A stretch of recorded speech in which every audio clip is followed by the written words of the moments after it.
What's up, you guys? Wolfgang here. I'm here in Dallas at TCH, but on April 20th and 21st, I'm heading all the way down to Houston. That's right, they just opened up a new card room there, and I'm gonna come out to meet a bunch of you guys. The 20th is gonna be a live stream on their YouTube channel, TCH Live, and that's gonna be at 5:10. You guys are gonna wanna watch that. On the 21st, I'm hosting a meetup game from 7 p.m. to midnight. Anyone can make the vlog, and who knows, I might put a bang sticker on you if I'm lucky, not you. I'll see you guys there.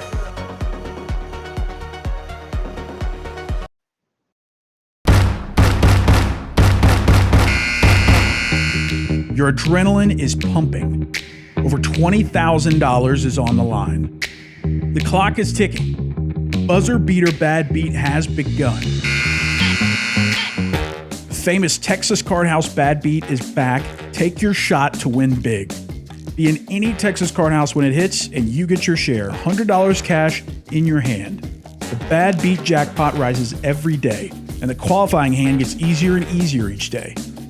Just by being checked in, you're a winner of $100, no matter which Texas Card House you're in.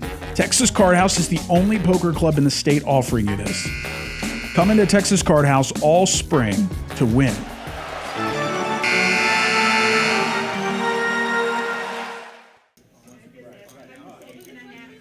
Good evening, everyone. Welcome to TCH Live. We got a pretty special live stream tonight. This is the final table of our 15K guaranteed free roll. It's the first one of the year. So these players have been accumulating points for the first quarter, and we had a good mix of about 45 players from our loyalty side and from the cash point side. And I got Eugene here, our current turn director, with some exciting news. How's it going, Eugene? I'm doing well. How are you, Derek? How are you? Pretty good. Yeah. So before we get started with the action, I did want to make a important announcement, and it's exciting. And today is going to be my last tournament that I will be directing, and we have a new tournament director.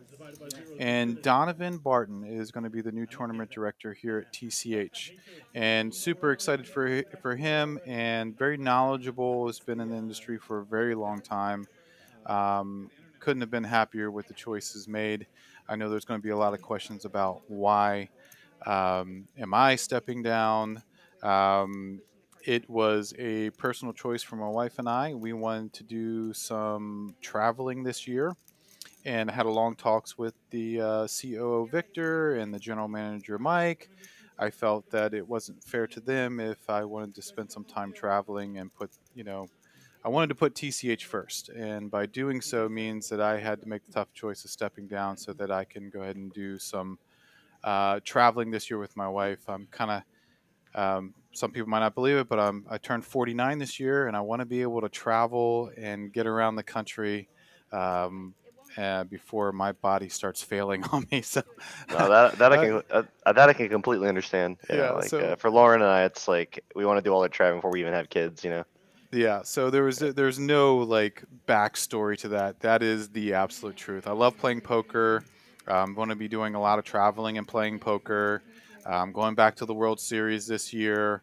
Have some exciting stuff going on, and I just felt that it was important to TCH. I love this place. I love the people that I work with. It was important to them for them to have a tournament director that was going to be here more than gone. So it was a tough choice, but I think it's the right choice. And Victor and Mike were very gracious and accommodating with that. And, and that's the truth. So let's get right into the action, Derek. Yeah, thank you I'm so much excited for to get hopping in commentating. and talking about that for a little bit. I guess you're gonna be commentating with me tonight. I am commentating with Okay, you for the whole awesome. time. Yeah, Yeah. Donovan's, stepping up to the role. He's actually doing two tournaments at the same time right now. See, I knew it was a great choice. So, and in all of our tournament directors here, between Riley and Bryce, it was a very tough decision that Mike and Victor had to make between those guys, because man, just the caliber of management that we have here on this side has just been tremendous. So excited for them. So looks like we've got Garrett, Sardine, and Adrian getting involved in a pot, and then looks like Sardine's going to get the best of it.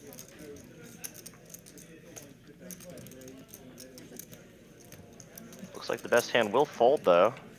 Ace-Jack currently in the lead. And Well, there's an 8 there. Gut shot for Garrett. Let's see if Garrett either wants to put out a bet, which he should, or try to induce. Yeah.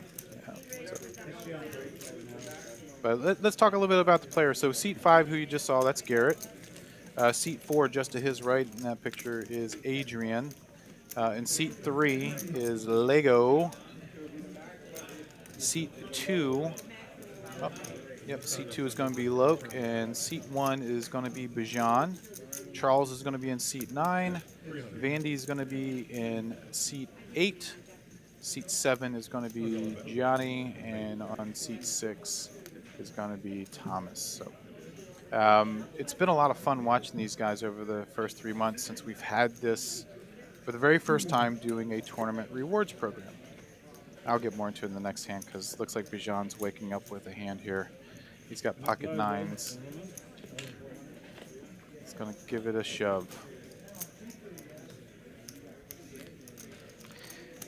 You know, and as I was, first hopping in, I got to talk to Cooper for a little bit, and when I saw the table, I was like, man, this table's chock full of regulars. But that only makes sense, right? For our free roll to qualify for this tournament, you had to be in the top. 20 in the money list. Top 20 in the money list, right? So it was taking the cash, divided by their by the payout, divided by the buy-in, and then top 25 for the loyalty side of things, right? So every entry counted as a point. So that's why we called it a loyalty rewards list. So those loyal guys that came in every day and played and fired multiple bullets and had a good time. I wanted to show appreciation for that. So 25 of those players earned a seat, and 20 on the money list earned a seat. So we had 45 people. Yeah, and regardless of whether or not they got in on the point side or loyalty side, I mean, a lot of these players are very skilled since they play here almost every day. And one of the things when you see the list, there was a lot of duplicates, right? So the players that were high up on the money list were also on the loyalty side as well. So, yeah. And we can kind of get into the action here. It looks like Lego raised with Ace King and Vandy. Mark he calls with Queen 10 and is going to flop the best of it right now. He's going to bet about 75% of the pot. It looks like 22,037. Lego's going to call with 2 overs. Don't mind it. You got to figure if you can hit something on a turn, then you can continue, but I don't think Lego can continue at this point. Vandy finds a safe turn card and will ship it in. Nice hand for him. And we got a few of our regulars in the chat as well. Poker Monkey, Kicker Problems says happy Sunday all. Poker Monkey cheering for Adrian and Lego. Degenerate Lifestyle, what's up guys? Happy Easter. Happy Easter to you too. Yeah, I know Easter. Eugene's been at work most of the day today, right? So yeah, I've been here since like noon today. I guess did you have any time with your family before work? Or? I had the boys. My kids called me. They're all. My youngest is 21, and so they reached out to me. Not quite the same as when they were younger, but I'm just very thankful that they. Empty nesters now, huh? Yeah. NRG Fantasy Focus. Eugene, my guy, love the merch. I only fired 2 tourneys, but I imagine I was high on the money list. Was I on the list and didn't know? Well, you'll have to message me your full government name because that's what the list was off of. So, but everyone that made it, except for about 4 people, everyone made it today. So, thank you for the merch shout out, by the way. I appreciate you. It's directly above seat 5. Got about 74 of y'all joining us here tonight. Thank y'all so much for tuning in. That's My name is great. Derek, and I'm joined by Eugene. And with you stepping down as turn director, I imagine you'll have a little more time to commentate, maybe. I would love to. Yeah, awesome. I kind of put my name in with the production manager David to say if he needs a little bit more help or they allow me to come on in and do some commentating. It was great. Yeah. So yes, Julian. So if you had 2 tournament caches in April, that goes to quarter 2. Quarter 2 started on April 1st. So all the points accumulated for this event that we're watching right now was from January 1st to March 31st. So quarter 2 has started. I actually worked on the new list, quarter 2 list today. Should be on the website by tomorrow. And so that we got a fresh start for the new one. So come on out. We had 1,750 unique tournament players in the first quarter. So it's incredible.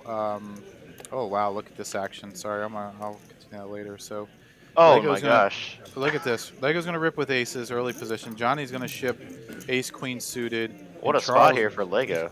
Charles is gonna call behind with king queen. Yeah, and Charles, he's got less than 20 big blinds. I want to say the blinds are 2 and 4. So yeah.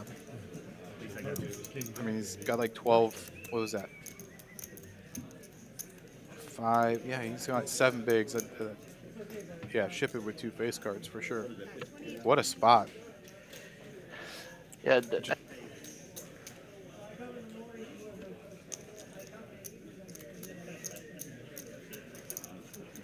Got Miss Brittany in the box doing a great job. She's one of our very experienced dealers, and just how quickly she's getting everything all ready. She's doing a great job with multiple Yeah, she pops. actually dealt our final table last night for our Saturday tournament. So, and obviously a lot of people in the chat like her a lot as well. Yeah, always great. a lot of kind words about her. Yeah, definitely. So I think Charles might have been able to find a fold, but free roll tournament. I'm gonna get the money and try to triple up here. And I mean, totally these guys understandable. I agree. These guys are locking up at least $555, and it was free today. Uh-oh. 3 in there. Oh my goodness, got a chop. Oh, that's like Aces is probably thinking, oh my gosh, I can have a huge stack, and then he is going to get the side pot though, so that's good. And it looks like that's going to be Charles eliminated first here. GG's for him. Let's see if we have the payouts. I do not have the payouts, but yeah, 955 for 955. Okay. Yeah, for 9th place, which is pretty good for a free roll tournament. I mean, so BT almost guaranteed $1,000 on the final table. Yeah, so first place is going to be $4,500 for this free roll with 45 players starting. That's when I did the payout structure. With 45 people, typical 12% payout is only going to pay out 6 spots, right? And I was like, well, let's do something a little bit special. Let's pay out a little bit more because it is a free roll and it should be a little rewarding. And so I decided to pay out 9 spots, but also got approved from the general manager, Mike, that since it was Easter today, and we put a basket of eggs together for the 36 players that did not cash, that they could draw for an Easter egg, and inside the Easter egg was either $100 or just a Happy Easter sign. So we gave away an additional $500 for those players that very cool. cash. So that was pretty cool. It was like a reverse bounty. It was like reverse bounty in a way. They busted out, but then they still got to draw something. Well, very cool. That's correct. And that's awesome, Mike, to do that for these players. Yeah, that was very kind. It was actually brought up by one of the players that was playing in it because her name was Sherry, and Sherry did make the free roll, make this 15K free roll, and she mentioned something since it was Easter, and I said, yeah, it's a great idea. Let me run that by Mike, and Mike agreed, and so thank you, Sherry. I can't take all the credit for that. That was all Sherry. Sherry, another regular player, obviously, for making this reroll. See her in the tournament streets as well. I imagine Laura played as well, right? Another female player. Regular. Susan. Laura did not. Oh, lower than that. Susan, Yeah, okay. yeah, Susan Cochran. So we had two ladies in the field. Both of them made it pretty deep. Both of them made it to the final two tables. Just unfortunately, tournaments go sometimes. You don't quite make it there near the end, but like I was saying earlier, all these you see them on a regular basis, day in, day out, and you start to develop relationships with them, and it's always tough seeing them. I want all these guys to win. I know all these guys, so it's kind of tough to root for one guy over the other. Or how about 150? That's 6.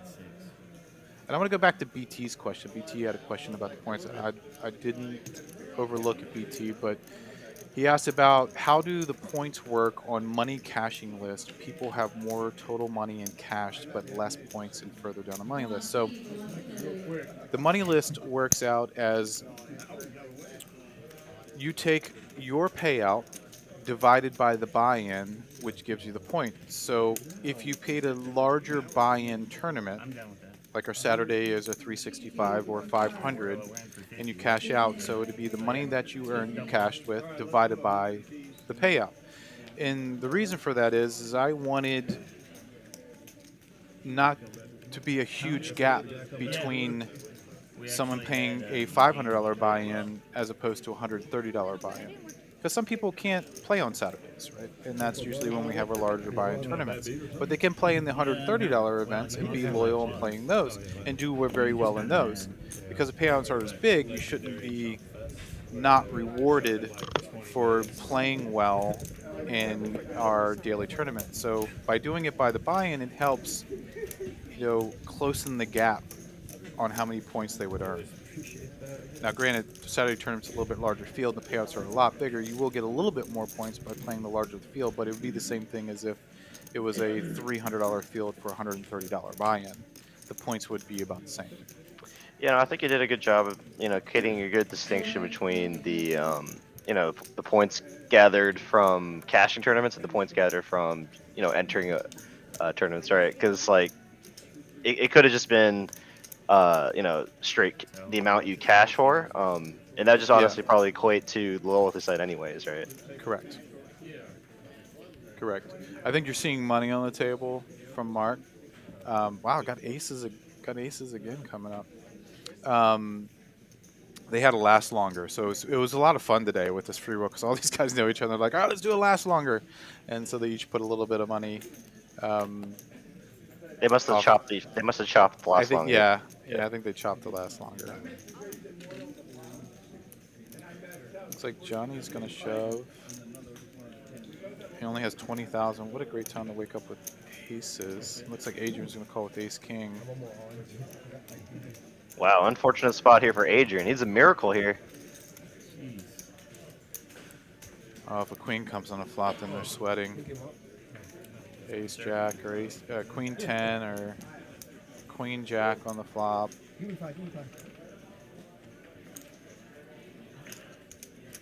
Gonna put a little dent in Adrian's stack. It will be extremely short stacked if a miracle doesn't happen. But I think I got already. Well, made 80 back because of the. That's not the flop he needs. no, and that's gonna be it. Everybody's making that right. So. Looks like Johnny's gonna double up. What a good time to get aces. You should have held out, Johnny. As more viewers do tune in here, we got about 120 right now. We are streaming the final table of our first 15K guaranteed free roll. First of the 4 this year. We're doing one every quarter. So this is the final table of the 45 players from quarter 1. And I'm commentating. My name is Derek. I'm commentating with Eugene right now. Heyo. Thanks for coming in. 126 people. I love it. Yeah, that's like 6 times. And thank you, Rich, for the kind words. Appreciate that. You know he got ice hit already.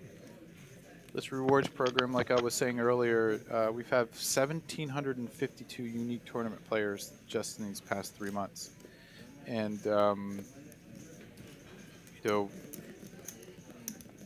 I was shocked at how many unique tournament players. And I do know that some of the cash game players may have jumped into that because seeing that there's a free roll coming and things like that. I know that that could have added to it. But it was... it's been fun to see the amount of participation and like the fight for who's going to be the top of the list. And we had one guy, and I'm sure you guys all know who he is if you play here, Daryl Sample. Oh my God, Lego's going to flop the absolute joint right now. I'll get back to this. Sorry, Daryl. I was going to give you the shout out, but I'll do it here in a second. Lego is going to flop the absolute joint. Queen high straight. I don't think Johnny has much to continue unless he wants a gutter, but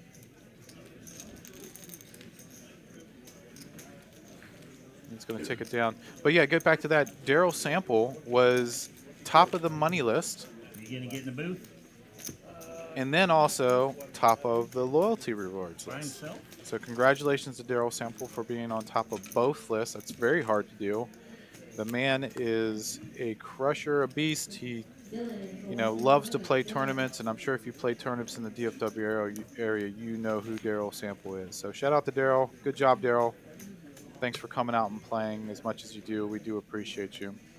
And yes, we are working on that that thing that we talked about earlier.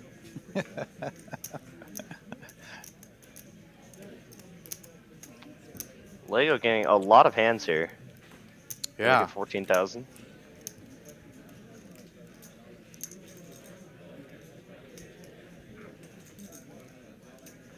Mark's got some chips. I don't know, for all those chart junkies out there, pretty much any suited cards in the blind, in the big blind, is a defend, right? Especially heads up. Yeah. Yeah, heads up. Any 2.5, is a defend. So some of you might be going, Deuce 3 suited. What is he defending with? If anybody that studies the charts and knows that and Lego's gonna look at this flop. Oh my gosh. It's almost too big of a flop. I down, wouldn't mind. I need to go turn down the AC because there's a heat check going on that table. Like he is Yeah, heating he is up in on that fire seat. for sure. Oh my goodness, yeah. I would have checked too. I think I agree with you, Derek. Go ahead and continue your thought. Oh no, yeah, no, you're good. Yeah, just having so much of the board, I wouldn't mind a check there occasionally, and you could actually, get value from some weaker hands. 8 or 9 because his defender range should include a lot of 8s, 9s in it. So heads up with one pair on the flop, he could probably get a little bit more out. No, Julian, I do know that there are things out there called charts that have ranges on it, Julian. I don't study them every day, just the ones that end in Y, just the days that end in Y.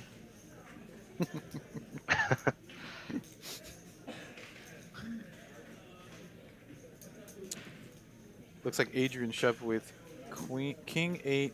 He's got 4 bigs. So just unfortunate, It seems like the corners of the tables are just waking up with all the hands here. Lego and Vandy here. Shout out to Adrian. Adrian has a bakery, a fantastic bakery, by the way. Makes some of the best cupcakes. Oh, here's a sweat. This is the best flop for him. 6. Oh. That'll be it for Adrian, out in 8th place. And I'm gonna pull up Poker Atlas since I don't have the payouts here on my computer. So GG's in the chat for Adrian. Looks like he's gonna take home for a buy-in of $0. 0. He's gonna take home a nice profit of, everyone bear with me, $765. So not bad. Ninth place was $555. 8th place is $765. Everyone going for that first prize money of $4,500. And we did start at 2 o'clock today, so only in about 5 hours. Adrian picked up a nice profit. Mark picking up a pocket pair here.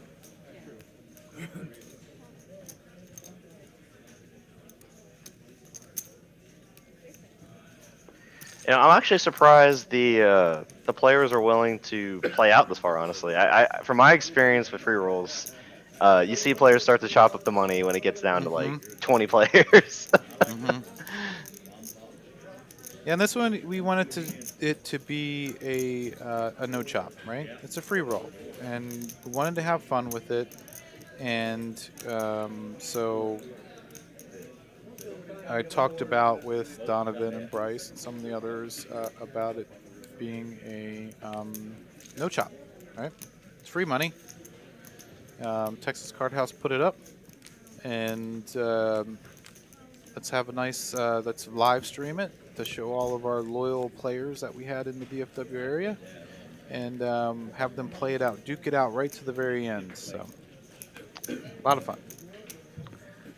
Oh, so okay, I didn't actually know that. So that makes a lot of sense then. Yeah, Well, I for one know that Lego doesn't chop, regardless of whether it's a free roll or yeah. a real buy-in tournament. So And Mark uh, Vandy, Mark doesn't either. Mark's not really a big chop unless it's like 2 o'clock in the morning. So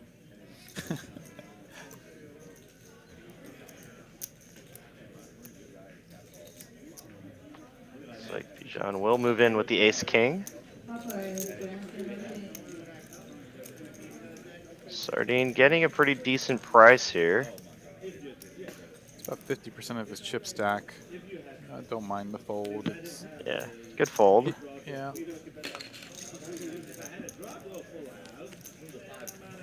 I got Moving on Jorge back- in the chat. Go ahead. Yeah. Sorry, Julian. Julian's asked the charts, and I guess he's asking me what charts. I mean, so if you want to look up Nash charts, or if you want to, every charts are going to be slightly different. So I think you just need to find one that fits your style and your play, like Solver Plus. You know, and I'm not paid by any one of these ones here, but those are some common.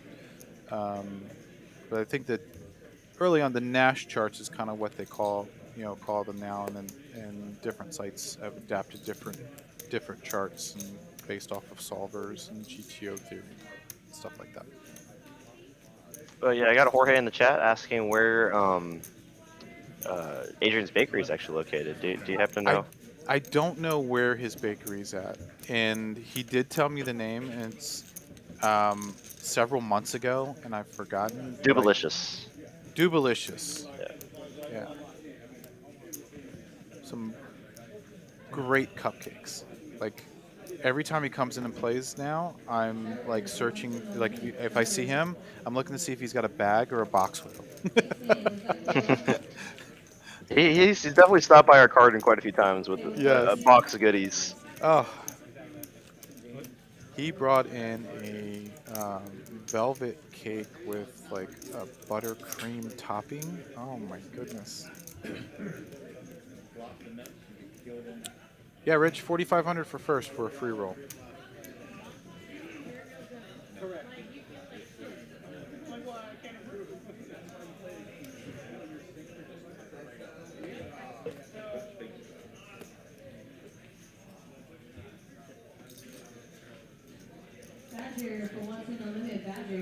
Vandy's waking up in early position with a suited ace. Gonna take advantage with his chip stack. It's a good raise. Gonna take it down. Yeah, Loke's been pretty quiet so far. Hasn't really gotten many cards. Usually one of the more active players at the table, from Yeah. my experience, either playing or dealing. So it's really interesting to see him get in the mix once he actually picks up some cards. Loke's an aggressive player. Garrett's an aggressive player. All these guys. It's an interesting hand and under the gun with the 10-8 suited. I believe they're 7-handed at the moment. Yeah, definitely an argument to be able to possibly fold that, but he's pretty deep, so and it's a free roll. I think it kind of goes back to that every time. Yeah. Loke shoving with ace 10. We were just talking about him. I guess he heard us talking about him. There we go. Rich, no update on Las Colinas just yet. I was there not too long ago, about a week and a half ago, and beautiful on the inside. super excited for everyone to see it. I think now it's just a little bit of like minor logistical stuff on and before we get opened up. So, um, anybody that understands how construction goes, there's always little things that have to be done right before we open, and we want to make sure that we're opening with the place looking fantastic and ready to go. So, as soon as we know, you will know, Rich.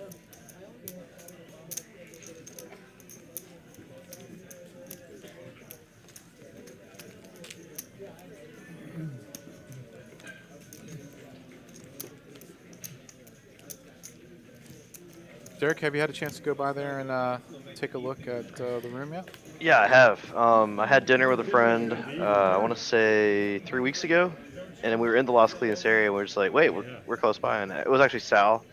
Since Oh, we both okay. work here, so we decided to stop by and check it out, and we just walked in and kind of walked through the whole place. Luke's going to wake up with kings here. We'll get back to the story in a second. Garrett with an ace, short-handed. So under the gun raised, but here oh, wow, he's going to lay it down. I think the kicker was his problem. Sean's going to defend. Oh, wow, this is going to be... The case king comes out on the flop.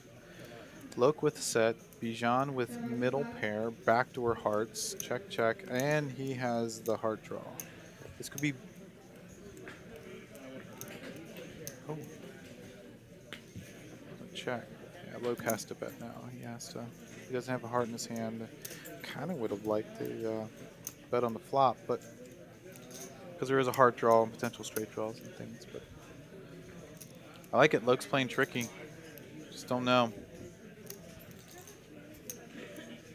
This might induce Bijan to, maybe do a little something. Yeah, Bijan only unorthodox has here. 53K left, so that bet is like half his stack. And so if he calls now, he's better has a plan to either just, it's one of those. If I call that, I might as well just rip. Right. It definitely seems like an all-in or fold spot for Yeah. Bijan there, and does decide on the fold. Nice hand for him. Wow. And looks like I got a question from NRG. Are you able to get the location of the Las Colinas room? Yes, absolutely.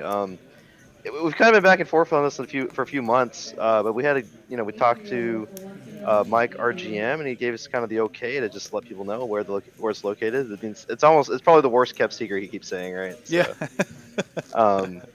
I went ahead and put the address of our Las Colinas location in the chat.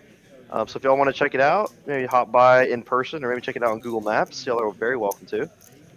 Yeah, it's a beautiful room. I know you can continue your story about. I guess you and Sal went up there last week. Oh yeah, we walked through the whole room, and we got to see where the golf simulators were located, the bar area, restaurant. We walked through the dealer break room, which obviously it's a big deal for you and me. And I'm assuming you're gonna be doing a lot more dealing. I am next year. Yeah. Yeah, I'm not leaving TCH. I Yeah. just wanna make sure I guess we want to. I guess we need to clarify that. I am not. Yeah.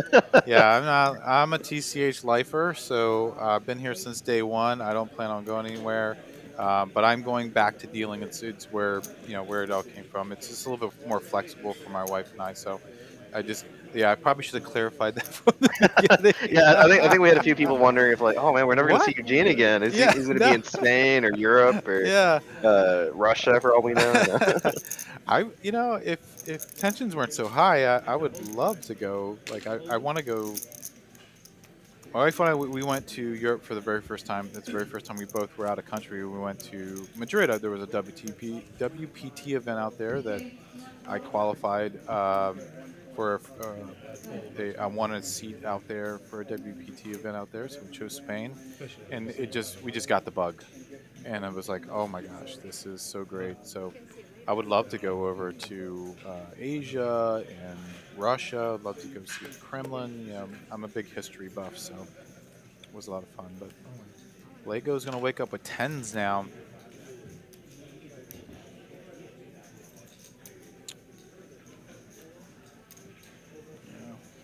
That's a very big raise. Very big raise. But the room, the Las Colinas room, when I was there, the moment I saw the golf simulators, I immediately contacted Mike and said, Mike, can I store my golf clubs there at Las Colinas? Because I want to be able to deal, get off of work, and then play around the golf right there. I wouldn't have to leave. I'm super excited and about that, and I think it'll be a lot of fun for everyone to. And I think there's going to be a lot of side action going on with the golf simulator. I can see it now. Like, oh, I bet you I can hit a 7-iron farther than you. And, Oh, absolutely. Uh, That or someone taking a bad beat and needs to decompress a little bit, hit some yeah, drive a few balls down the range. Yep. Yep. And I guess just to clarify for some people, it's not just going to be just Staying here, just not doing TD. just like a driving range at all. I mean, you can actually pick full on courses, I believe, right? Mm-hmm. I don't know how many's loaded into the virtual simulator, but I do know that you can pick golf courses. You can play as foursomes. You can have a foursome going on. How does the putting work for that kind of thing? So you can change. I'm not 100% on this, so I'm not going to mention too much. I got a brief rundown on how it works, but there are some settings to where it could, once you hit the green, depending on how many feet away you are, it's kind of like a gimme. But it does have a putting option to where you can actually putt over a sensor, and based on the speed in which you putt it will determine how it rolls, and so it's a very sophisticated system. But I won't go until I get a chance to kind of read up on it and get a rundown on it. I think we'll leave that for a later date. Looks like Sardine's going to shove with ace 10. Johnny's going to fold the ace 8 right after.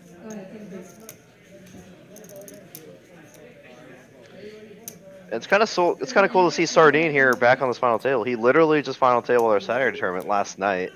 So it's great to see him back in the mix. Very solid player, as you can see here. Today's event, we started off with 20,000 in chips with 20-minute levels. So I didn't want to have a free roll that was going to last 15 hours, right? Understandable. A free roll, you kind of want it to last, 5 to 8 hours max, right? 5 to 7 is like the sweet spot for a lower buy-in free roll, so everybody's not spending all day grinding for Fastest way to deal, though. for an amount that's not 5 figures. So these stack depths today, you're going to see are not very deep. So we're probably going to see a lot of shoving, a lot of decisions being made on do I call or not call.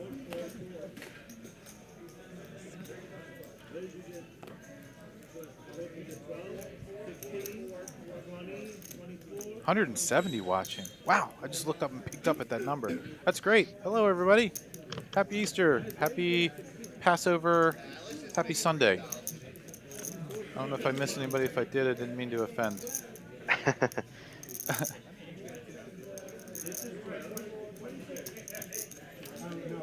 Yeah, appreciate everyone hopping in. Obviously, everyone could be anywhere on the internet, and they choose to join us and watch and listen to our commentary over this final table. Oh, Garrett's going to get Loke to fold the best hand.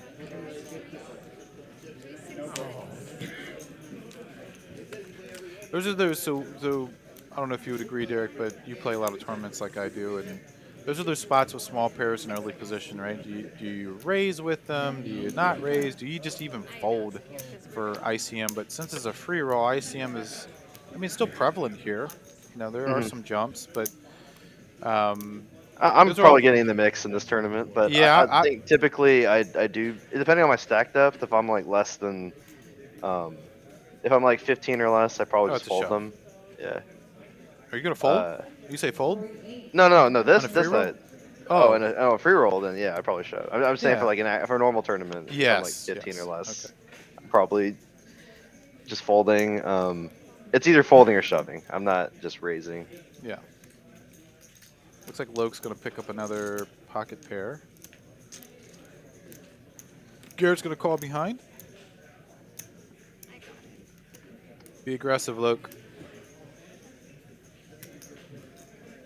I like a bet here. Decide to check here, giving Garrett kind of the option here to take the pot away from Loke.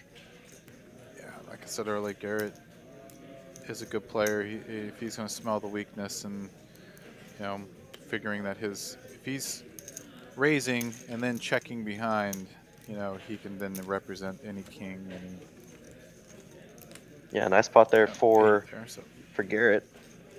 Definitely a spot where such a dry board on a king high board, and as the early position raiser, I definitely think he could just put in a small bet, anywhere from quarter to 30% pot, and a lot of times they'll just get it done yeah, a lot of against times a it lot of just hands. gets done.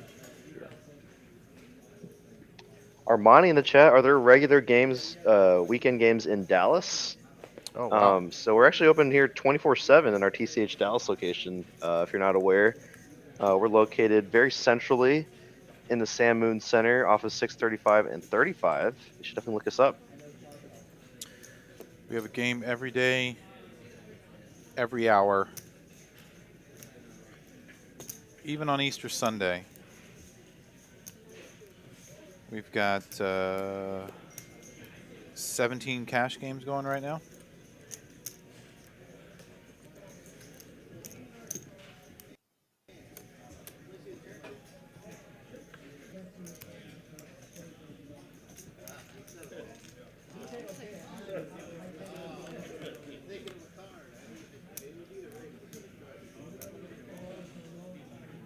Alright, looks like no one's flopped anything in this hand. Let's see who's going to represent something.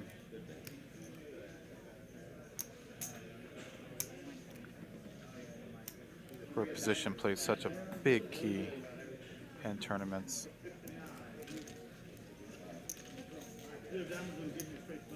No one's going to bet at it. Mark's going to throw a few chips out there and take it down. Mark's got 32 bigs. He's got a nice little chip lead now.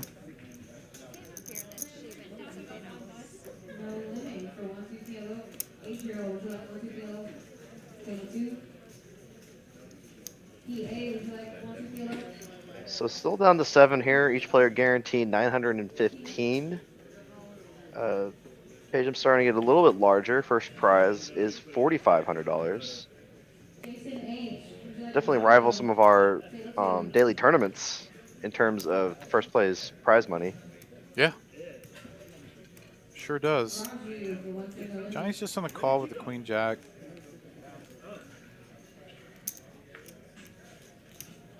Johnny has just over 10 big blinds.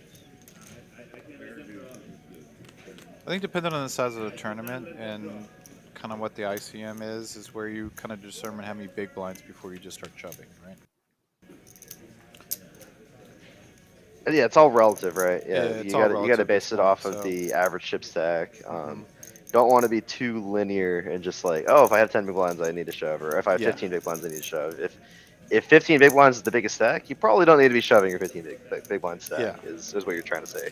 Yeah. Yeah, I definitely have the same ideology on that for sure. But as we can see, though, it looks like Vandy, the big stack right now, 32 big blinds, which pretty healthy stack coming into a final table, considering this is a relatively quick turbo tournament. So that must mean the structure was really good. So I'm sure you had some say in that. I think so. It's like Sardine's going to raise it up with Jack 10 suited. I like it. It gets into some, like we were talking about stack depths and when shoving becomes more of an option than anything. Then you, instead of being very linear with those thought processes, then your raising has to be like, all right, so when can I still raise fold with the amount of big blinds that I have? And some people were, because Sardine had 14 big blinds, why isn't he shoving there? Well, because the stack depths are so shallow that you can get away with raise folding even with 10 or 12 big blinds, and not think about getting into shoving ranges until you're about 7 big blinds, because there's just not a whole lot of chips in play. So um, completely agree with you, Derek, there. It looks like Johnny will go all in here with the ace queen, flopping the best hand here. Very strong holding. Yeah. Definitely some merit to just call having that ace of hearts, but if he feels like Sardine's never betting that hand with at least top pair, maybe he could feel like he'd always get called there. Yeah, I'm just typically not as concerned having that ace of hearts about the flush draw, but No. we'll take it down. You never know what shenanigans could happen if you don't just take down the pot right then and there, right? Correct.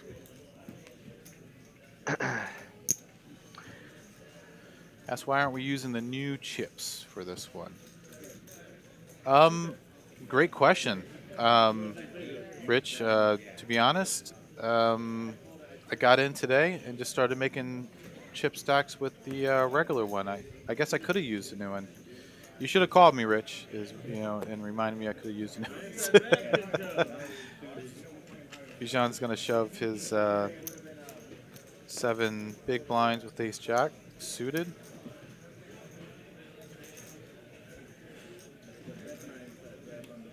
Some people might be wondering why Sardine's even thinking about it that long. For 7 big blinds, can I ladder up? That's kind of what he's thinking. Right? Can I knock this player out for 7 big blinds? How much is it going to hurt my stack? And we could potentially be one less person. So you already had 1 big blind out there, and he was in the big blind, so he had 2. He's got to risk 6 more big blinds to potentially ladder up. So.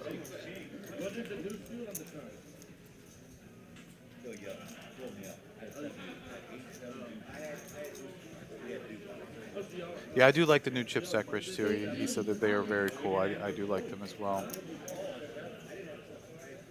Look waking up with a very strong hand, 6-handed.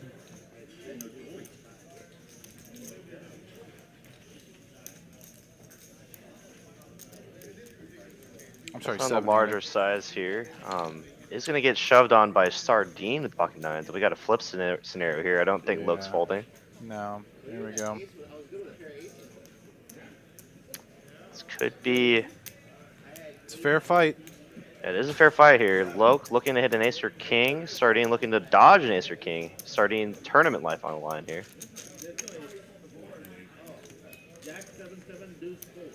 I hear you, Rich. He goes, figured you were on it, boss.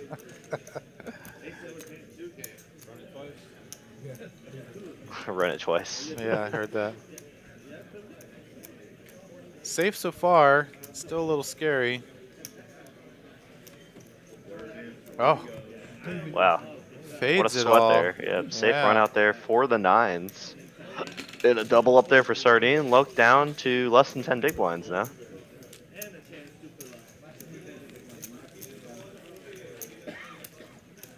Everyone probably holding their breath to get that ladder up, but of course the one person happy on this table is Sardine. Yes. That's always the interesting thing about dealing, right? I always call it the job for the bipolar, right? Because someone's always going to be happy and someone's always going to be sad. And I know it's not a joking matter to talk about that, but I always feel like as a dealer, like I feel happy for one player and then sad for the other, or it just seems like my emotions are up and down all the time, especially when you've been dealing here and here working here for so long. Right. Yeah, Luke's you kind of get to know a lot of the players, so you're always trying to root for exactly everyone, right? You want everyone to win, but that right. can never be the case. That's exactly right. So Luke's going to shove with 4s. I mean, he's got less than 10 bigs. He's got 7 bigs. Might see a rejam here from Garrett with the jacks. Yeah. Garrett is, he's gonna jam right behind, I think. Looks like he just made the call, but it doesn't matter here. No hands there behind. And Loka's in terrible shape here. He needs to find a 4 and a 4 only, or straight. You know, I guess while we were on that note, there are probably definitely some dealers that get some pleasure from dealing out the pain. You know, the Oh, oh what a wow, great what a flop flop! for force. Yeah. This is the best case scenario. Oh Oh, my there it gosh. is. There it is. Talking about pain. Oh, it's a chop. Oh, it's a chop. That's a chop.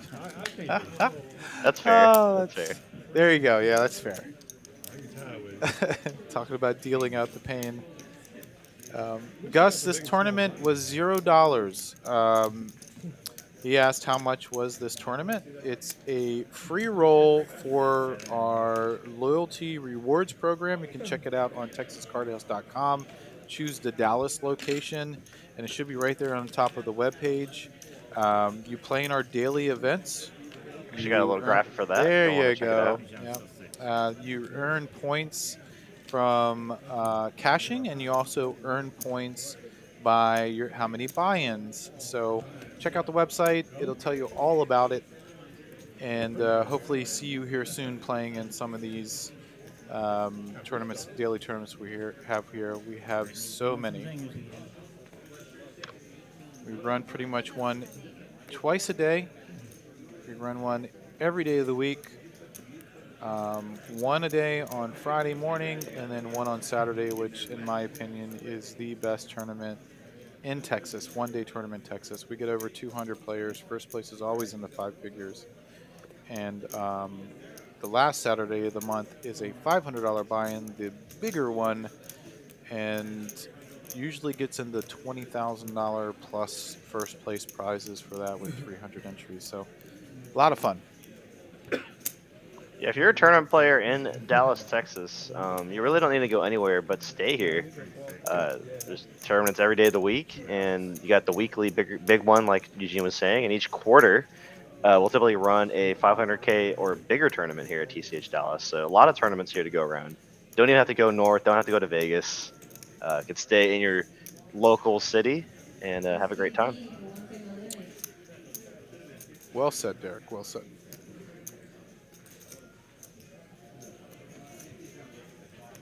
So, Rich asked the question is, go ahead.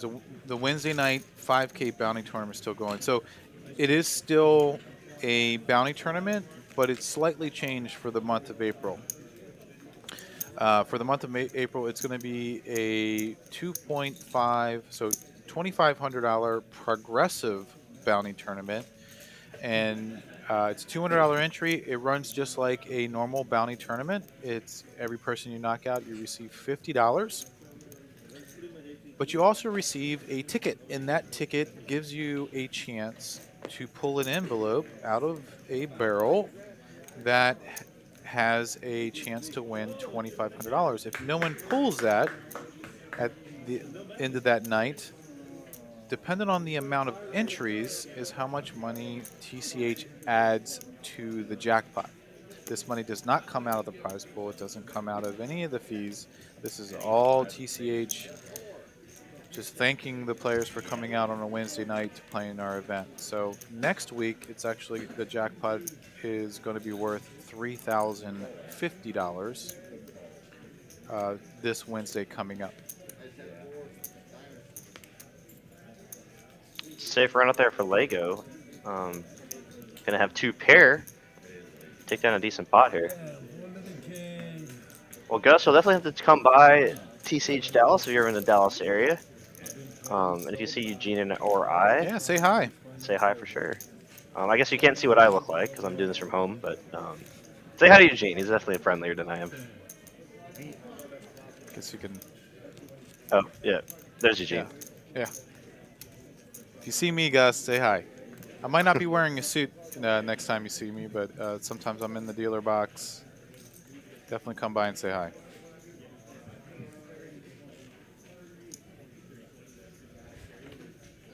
Look at that. We just crossed the 200 viewer mark. Thank y'all so much. We typically don't stream on Sundays, so it's really awesome to see this much viewership on an off day.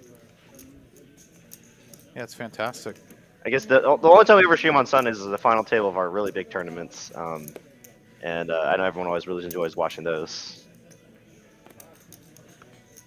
Yeah, we had a very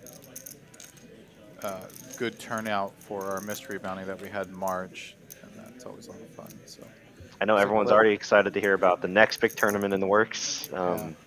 for the next quarter. So I got a hand here. I think we're going to get an all-in and then a call.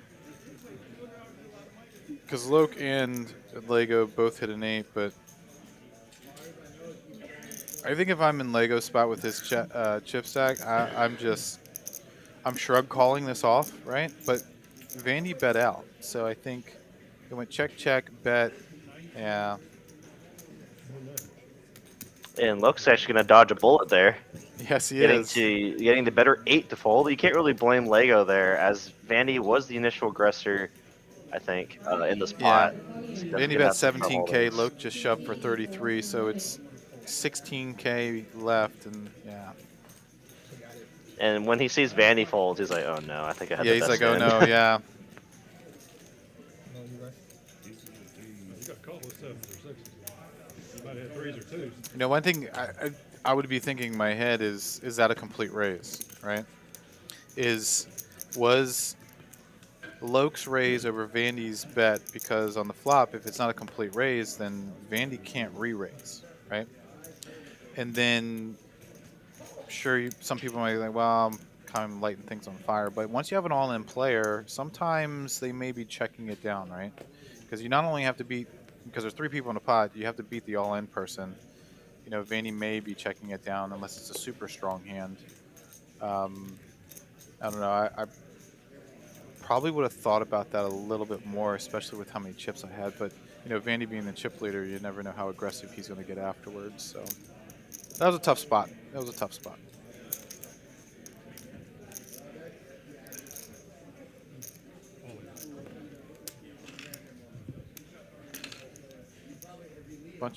Bunch of limps around, and Garrett's going to shove with 3s.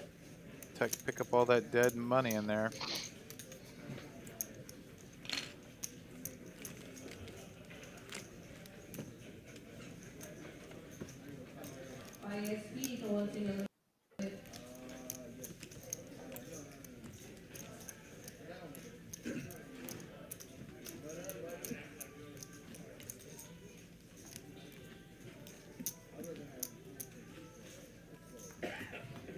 I do see a lot more people limping now.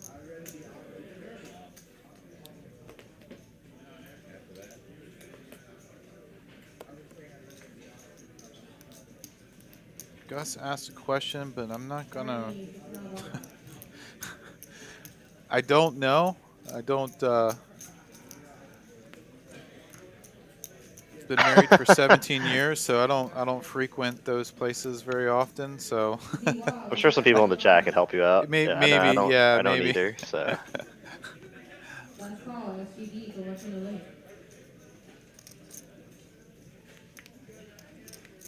I don't even know where USA Bowl is.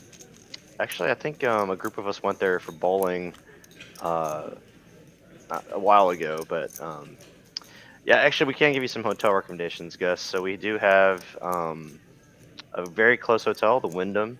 It's actually about walking distance from the card room. You know, it's no 5-star resort, but you know, if it's someplace you need to stay for a few nights, go play some cards. I've heard you know, decent things about it.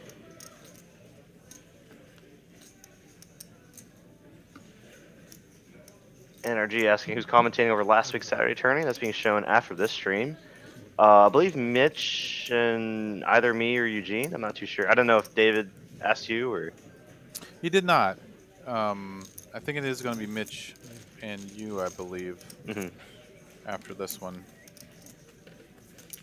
Pretty good hand in the turn, man. This is the one from last week, correct? Correct. Yes. Yeah. Yeah, I believe if NRG's the same guy, I believe he final tabled our tournament last night, and then also final tabled the one last weekend. So 2 weekends in a row he final tabled. Wow. I got 4. Was that Nick? I think so. Yeah, Nick won. Oh, Nick. So. Okay. I don't know an NRG, but I do know Nick. Yeah, Nick final tabled two of our last Saturdays. I was actually talking with him last night. That must be his initials, Nick, whatever his middle name is, and then his last name. Oh, see, that makes sense.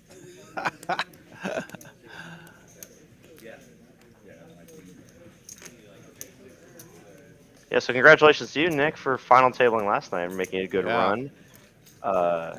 And I'm sure he's waiting to watch the results Yes, Nick. of the All last right. tournament. Actually, chatting with Nick last night after playing a little session. We just had a nice little talk. He was telling me about it. Man, what a great run and the final table and deep final table. You know, like I'm not going to give away the results of last week's, but you guys will see it after this. But you know Nick's a solid player. Johnny's gonna. Runner flush there for Johnny. Lego, which is ace king high. No diamond in hand. I So would like definitely to can go on find tiny a fold here. this. Yeah. Bet like 15,000 into whatever the 70K was. What's the biggest cash game we run? It's whatever the players want. The biggest game I've seen run on our floor is 5,100. So, I mean, it's really just whatever the players bring to the table and, ask our floors if they want to play 5,100 and we'll run it. And if there's the interest for it as well. Yeah, the interest is there. We regularly run a 2-5-10, 5-10, 25, which then usually leads into a 25-50. And then as the game gets later and later and deeper, they keep raising the game. It just gets bigger and bigger. But it usually starts with a 10-25 or a 5-10-25. We have a lot of 3-blind games for those bigger games.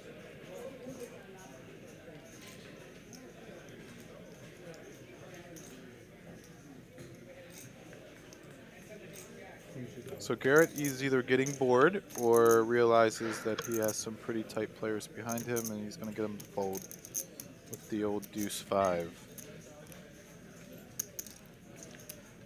For me, if I'm seeing Vandy here in the big blind, I'm probably less likely to open marginal holdings just because I know he's capable and very studied to defend a wide range of holdings and maybe even attack your possible opening range. But I think it is a larger that's why he's sizing thinking here. about it. Yeah. I think that's what he's thinking about. And I think he's thinking about why is it larger, right? Look at him. Very good. That's exactly the experience they're showing. Yep. He kind of knows Garrett sometimes gets out of line, and you did mention Loki and Garrett are probably one of the more aggressive players. So look at that, Vandy using his experience here at work, shoving with the 7 high. I would have. So everybody's been raising like 16, right? Everybody's been raising like 16 or 16 or 18, and to go bigger in this spot, may have kind of made Mark or Vandy kind of go, all right, well, is he just trying to steal it here? And if I be aggressive in this spot, and plus 7-6 isn't like completely dead. Yeah, it's very hard for you to be it's dominated. Good against aces. Yeah. You know what I mean? Like it's good against aces, and so. Yeah, very interesting shove here. You feel like a genius, right, when Garrett has to tank, but then when you get snap called, you're like, oh, what did I even do? Well, yeah, what did I do? Yeah, what was this for? No, but what have I done? In all seriousness, no, I do think Vandy did take into account the player type and the opening size, position, everything. So he felt like he had in the fold deck to fold out some stronger hands. Like maybe like ace, some aces might fold there. Not aces specifically, but like ace X holdings is what I'm trying to say. Nick, Nick made a comment. Y'all will have to bring me in to commentate sometime. I have had a conversation with David and Mike and also Victor about having some of our regular Saturday tournament players that have either final tabled or won an event or deep run to be a guest commentator sometime. So I'll let you know how that conversation goes in the future. I didn't get an immediate no, so that's a good start.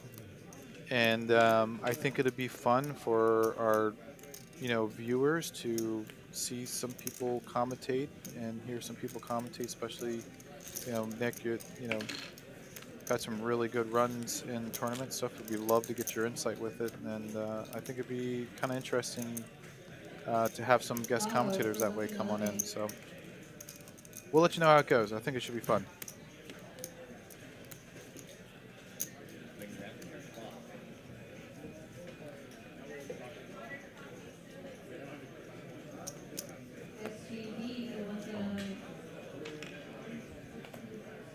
Lego's just gonna rip in 9 bigs, King Jack, 2 face cards. And Luke's gonna wake up with Ace King. There's that uh-oh moment, right? you open, you got 9 bigs, and finally, you were hot in the beginning, and then don't get very many cards, and you finally see 2 face cards, and you just decide to go with it, and then the person behind you wakes up with a better hand.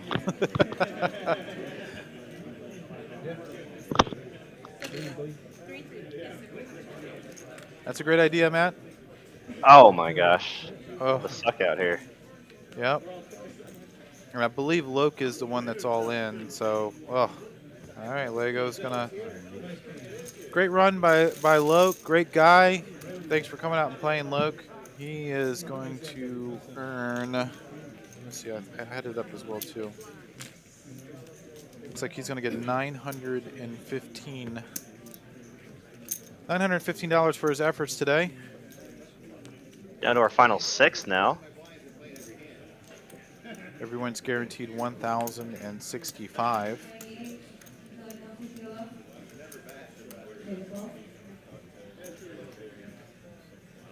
So Matt made a comment earlier, and I think it's a pretty good suggestion. Players commentating after being knocked out of a good 20 run would be nice. The way he plays, I don't know how he lasted. Kind of make it like a sporting feel, he says. He's a wild player. He's all in every other hand. I think that would have to be figured out logistically. But appreciate all the comments on that. Hello, Ryan.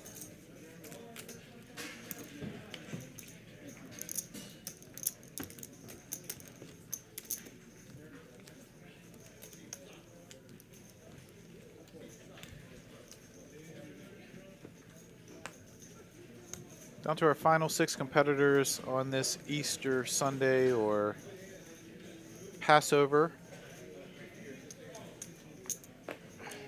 Part of our 15K free roll for our loyalty program. And yes, it is a free roll. However, you have to earn your way into a spot to this final table. 45 players are going to earn a seat every quarter by either your position on the money list or by the amount of entries. So each entry is worth a point, and your position on the money list, which is the money earned in the event divided by the buy-in, is your points, and it's calculated over a 3-month period. And the tournament that you're watching right now is our first quarter tournament, where we had 45 players today who have 20 of those earned their way on the loyalty list and 25 have earned their way on the money list.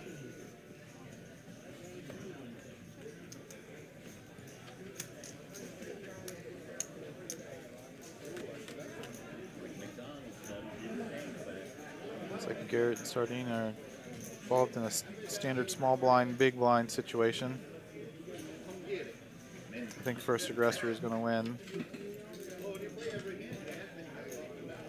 Garrett picked up an open end there, so he's going to bet at it.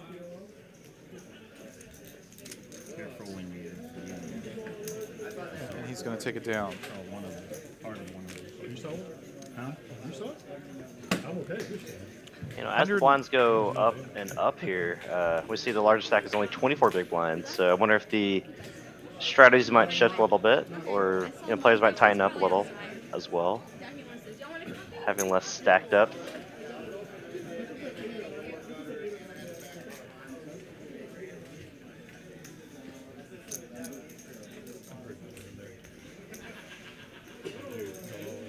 That's definitely an interesting question from Richard. I mean, I guess as the former tournament director, he's asking, will we ever have a WSOP or WPT circuit event here? So one of the things about having a circuit event, with this current model that we have here, because we run cash games and tournaments in the same building, right? So we don't always want to be running a multi-week or a month-long type event because we want to accommodate all of our members. And our members, play cash. If we had a month-long event, we'd be taking up the majority of the cash game, players. So we kind of want to keep everybody happy. At the moment, we don't, foresee us getting involved in the WSP or WPT circuit event, tournament event. Just because of how the cash game and tournaments works, we try to want to work together to have as many of both worlds, right? Keep the tournament people happy, keep the cash game people happy. Looks like we got a hand here. Johnny's gonna flop trips. Garrett's gonna bet out. Flop a boat, actually. Oh yeah, flops a boat. He's just gonna shove. I don't think Garrett can call. It's another spot from Johnny where if you be a little bit patient, but I guess he feels like if Garrett's betting out on it, then he's got a strong hand. So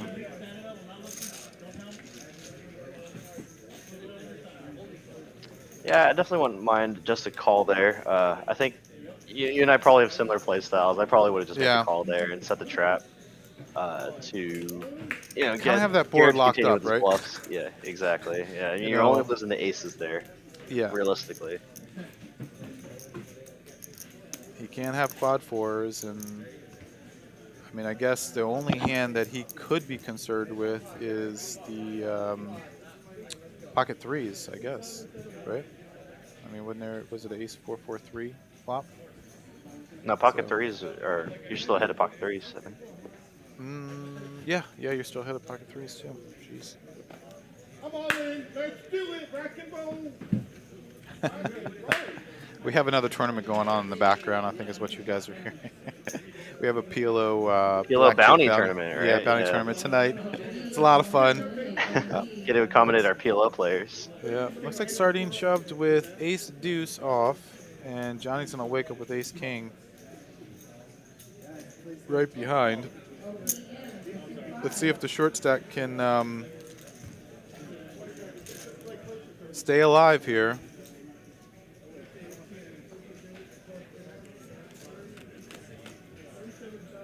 Ooh.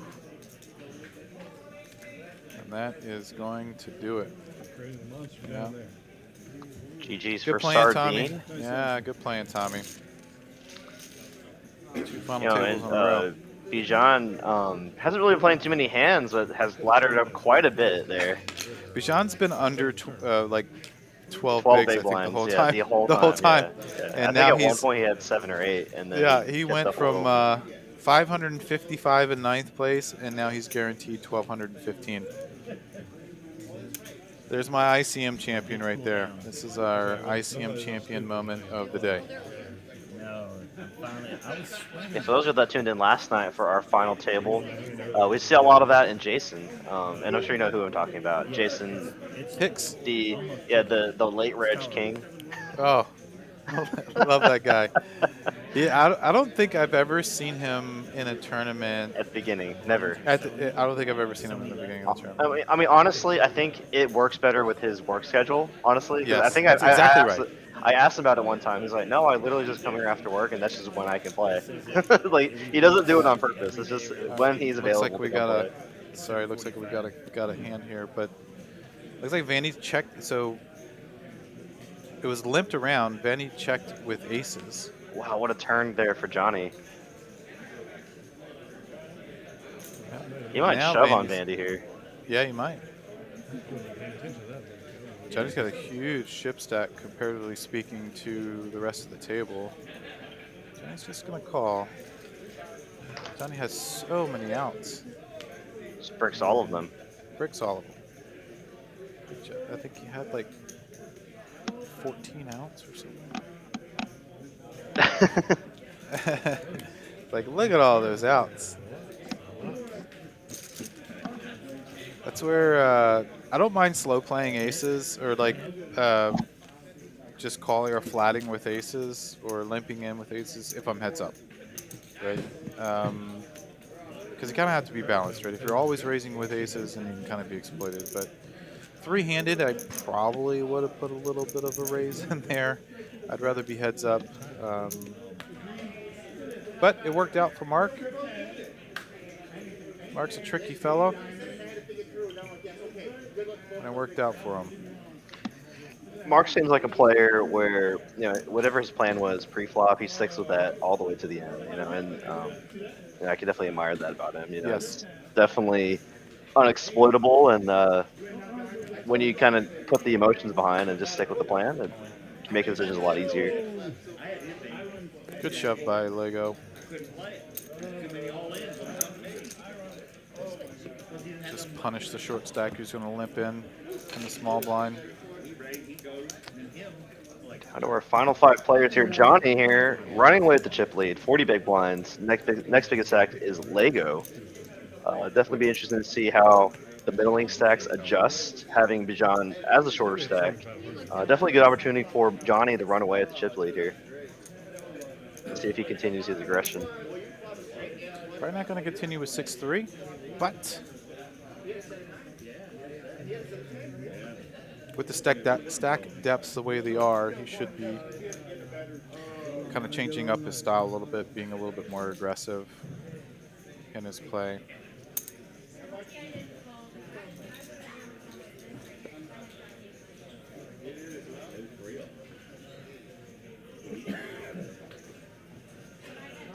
It's always so interesting to see the final table with 500 chips in play still. Yeah. You rarely see that.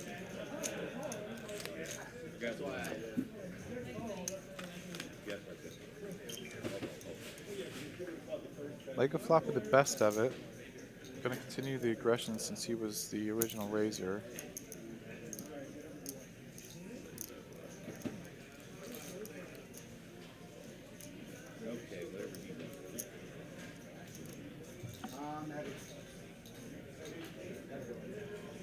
Crazy Frenchman says aces don't always hold up. Very true. More so whenever you have multiple players in the hand. That's why aces have a better chance heads up than they do 3, 4, 5 ways.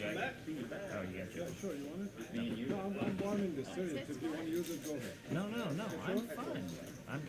I was saying I was sweating. It definitely got chillier.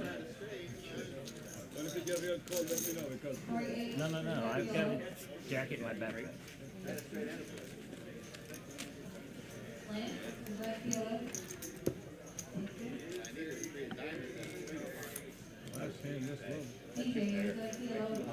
Aggression's going to take it down. I guess Garrett was thinking about doing something devious with his deuce 4 backdoor heart draw.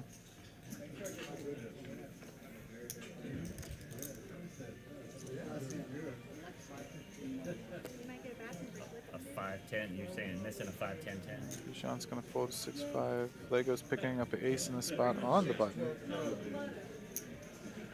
Coming in for a raise, I like it. I don't know, Derek, what do you think? I'm, especially 5-handed, on the button, there's been talks about kind of making the raise size a little bit bigger since you only have 2 other players behind. How do you feel about that theory that's kind of going on right now, where instead of it being a typical 2.5 to be somewhere in the 3.5 range?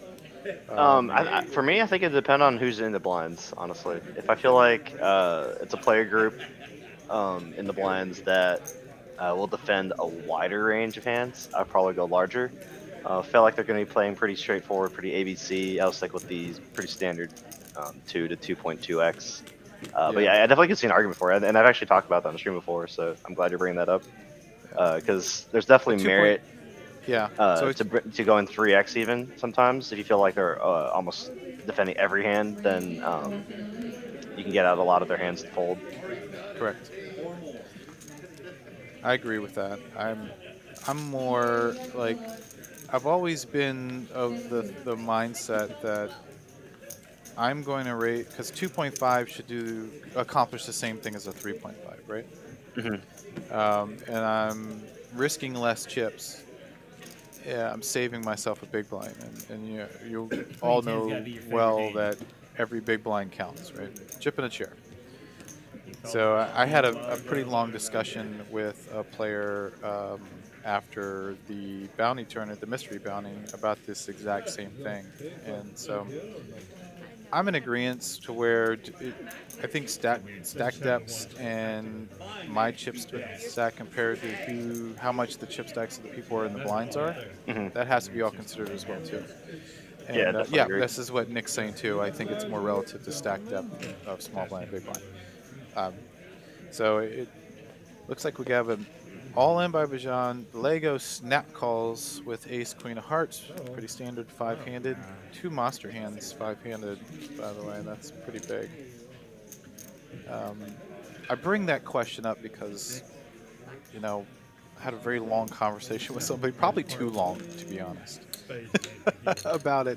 I just kind of want to, I know you're an accomplished tournament player as well, Derek, and I know some of the people in the chat are very accomplished as well, too. And just kind of wanted to throw that out there. So far, Ace King is still in the lead. Bijan, we got chop outs now. Chop outs now. And Ace King is going to hold. Bijan's Kind of a cooler spot there for Lego.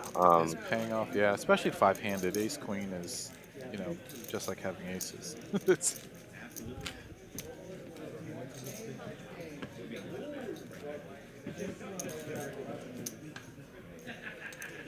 Yeah, I agree. Nick or NRG is saying that if you're 100 big blinds effective in a cash game, I think also even in a tournament, it does make sense to have a larger sizing in position.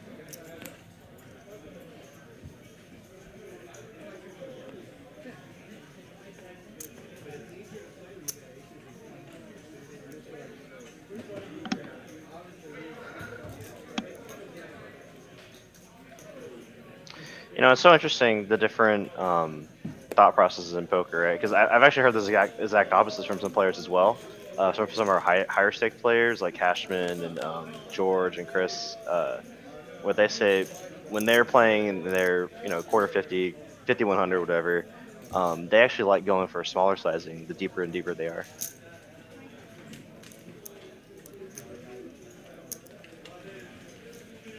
Yeah, even with all this information out there, when I talk about information, I'm like, you can get apps and the solvers and the charts and this, that, and the other.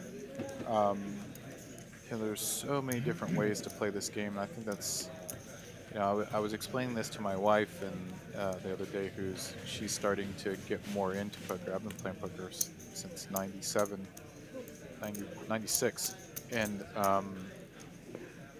she's just now starting to pick it up a little bit more, and I told her, I was like, I could probably hand you 50 books, 50 apps, 50 different schools, and all of them could be different. Right. There's only small similarities in all, right? And there's only so much you can learn from that, right? At the end of the day, probably experience is going to be the biggest factor for a lot of poker players. That's right, and that's why they say some of these European players in these countries that can play online and that are seeing thousands of hands a day. Those players that get to see those hands a day are the ones that have the advantages because it's the experience. Our brains can only hold so much information, and there are people out there that are, savants, as some of my poker friends like to call it, the savants of poker that could just retain that information. But me, I and I think that's what makes it so great, and that's why you see different players win in different occasions, right? Because it's not, you can't play like a robot. Yeah, that It's makes just not a set up lot of that way. sense, for sure. And NRG here, yeah. There's no solved solutions, right, for the like 200 plus big blinds, and I think that's part of it too. And that's a great point that he's bringing up when I was talking about the high stakes players, saying they typically go for the 2.5 raise because a lot of them are 500 to maybe even 1,000 big blinds deep, and they're also playing against a lot stronger player pool. So a lot of times there's a lot of 3 betting, even a lot of 4 betting, right? So they don't want to be exploited too much with having a larger raise size. Maybe I'm the old. So, such an interesting game. Obviously, you could talk about it for hours. 95,000. Something ahead of it. It's like Only one of your stocks. Garrett's going to shove with 7-6 off. Looks like aces. Johnny will make the call here. Oh, interesting. Nope. Yeah, Johnny's Kind of surprised about that, actually. For about 6 big blinds, I think. Yeah. At this point, even the shortest chip stack wins one or doubles up once, they become the chip leader. And I think that's kind of what Johnny's like. Old enough to know better, young enough to do it anyway. Usually twice. I was probably thinking about. I kind of would call though. I don't know. I guess I'm Small gets big. I think I'm calling against the small Yeah. stack. Yeah. Mhm. Because even Especially if I for the small lose, blind. I think he still had 20 big blinds, and you're still the chip leader against Garrett at least. Yeah. I think we're 6-12-12, and I think Johnny only had like what 260 left, 270. No, he had like 350. Oh, he's like 350. Lego's gonna wake up in the hand. Man, he's been waking up some strong hands in this final table. He's gonna fold an ace. That's why, folks, Johnny's at the final table and I'm not. Yeah, I didn't even qualify. I wasn't even on the first 5 pages to qualify for this. But you may be seeing me more playing tournaments. I am allowed, once I'm going back to the dealer spot, I'm allowed to play in the tournaments now. So hopefully be able to get to mix it up with these guys in the future. I go with queens now. Be interesting what he does here, right? Keeping it He's consistent. gonna shove the ace king. Yeah. He's gonna shove the queens. I like He's gonna it. shove the queens. I like it.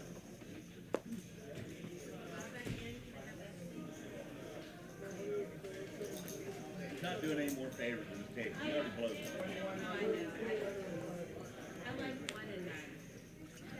And he's going to pick up 30,000 in blinds. No, I know, yeah. Yeah, that was a little surprise. Not surprised when you turned over ace king.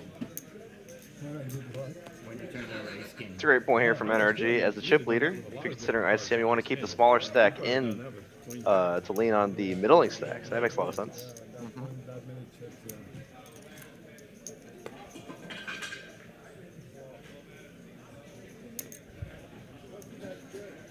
But I mean, I've definitely been in spots where I've seen when I'm dealing or playing, where there's some players that just don't even Lego's consider the gonna wake up with ICM. Wow, jacks. jacks? Are you kidding me?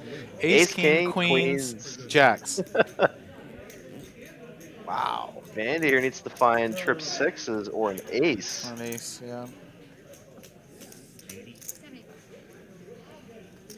Mark's just like, are you kidding me? Like, did you actually have hands last time, or like, did you? You've shoved 3 in that. You shoved 3 hands in a row. How can you have it 3 hands in a row?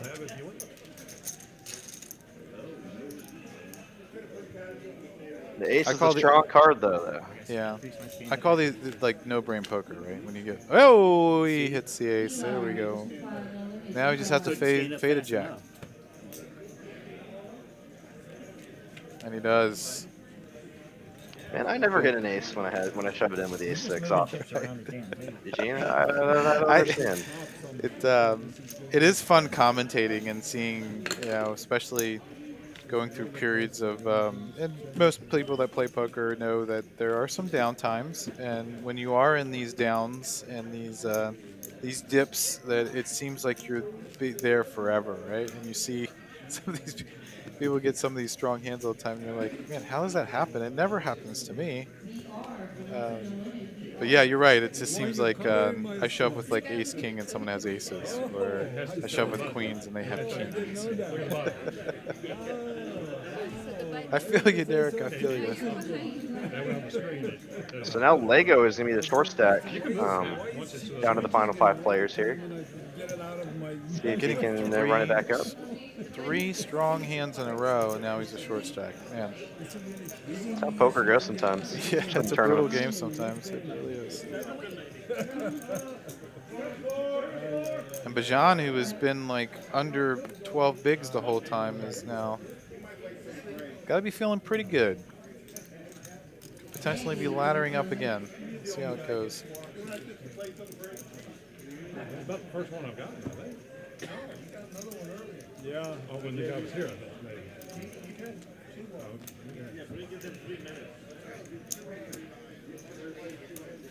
I just outpit the dirty diaper. Oh, wow. And Nick was saying an interesting take. The final table I made yesterday, I lost 6 flips and still Oh made my the final gosh. table. Good gracious. You must That's have had running massive good. chips. Just imagine if you just won like 4 of them. Yeah. Or just half, you know. I tell people all the time, if I win my 70-30s and 80-20s, I'm probably going to win the tournament. Those are the ones that are like hardest to take, right? On the losing 80-20 flips. Ace king, ace queen, you know. Yeah, you know, just you're like, wow.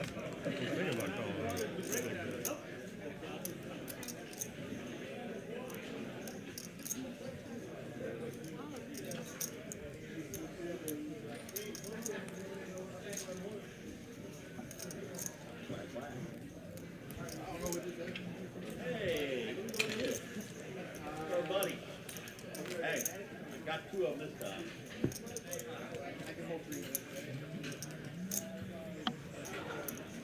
You can hold it.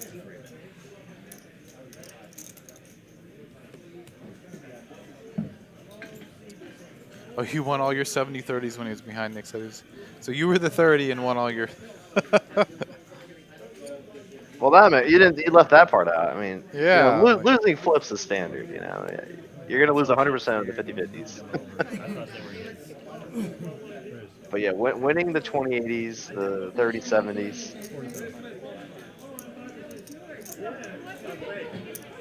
He pushed back my big blind. I already put it out. Pushed back. Oh no, I was just looking at that.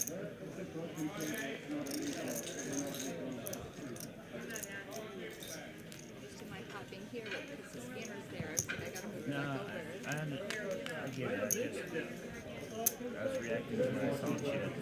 Because they look like they're right where he put. And then I didn't see his cards because his hands were over.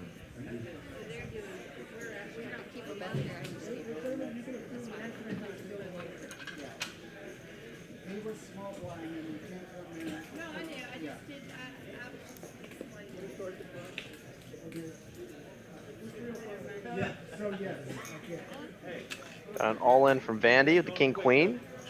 John with the king 9 offsuit. Probably a little too weak here to make the call. Could be thinking that Vandy might be pushing him around here with any hand, but Yeah. this is close actually. This I is a don't close. know. This is Yeah. Yeah, this is a close spot. Now that I'm thinking about it more, yeah, it's kind of. I think if you covered your opponent, it's probably an okay or fine call, just because they're going to be shoving a lot wider if they're a little bit shorter. But Yes. It's tough to call off as your tournament life is on the line with that hand. But Exactly. could understand a call if you covered.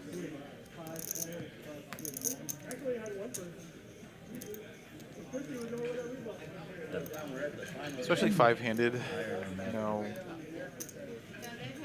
those ranges are going to widen up a little bit, and even, for instance, like the king 3 suited here, these are in that shoving range of hands to go with whenever you're short stack.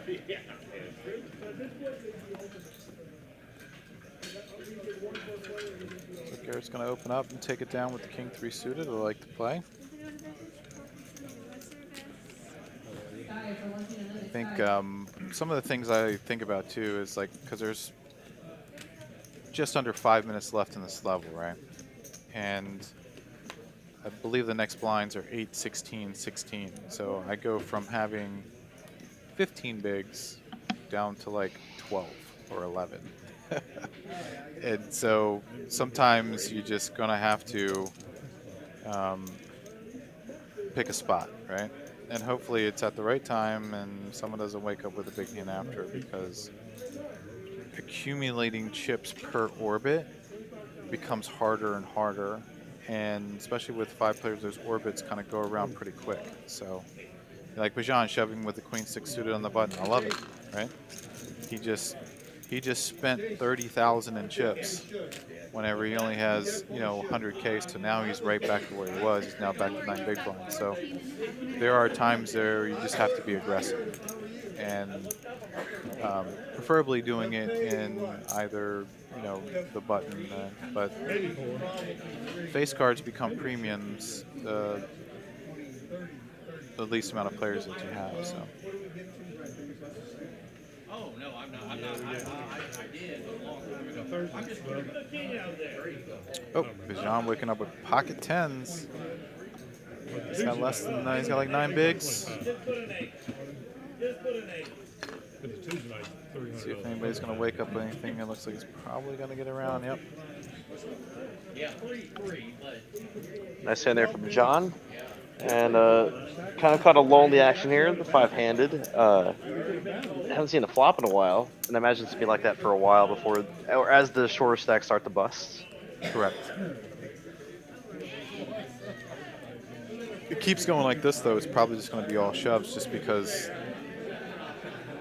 as the blinds go up. I mean, right now there's, 60-something big blinds in play. And, 5-handed, I mean, that's an average of,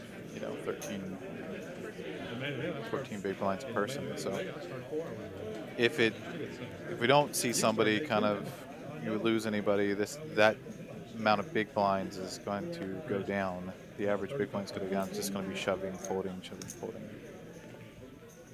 So someone shoves and loses. Looks like Garrett got his hand caught in the cookie jar. Yep.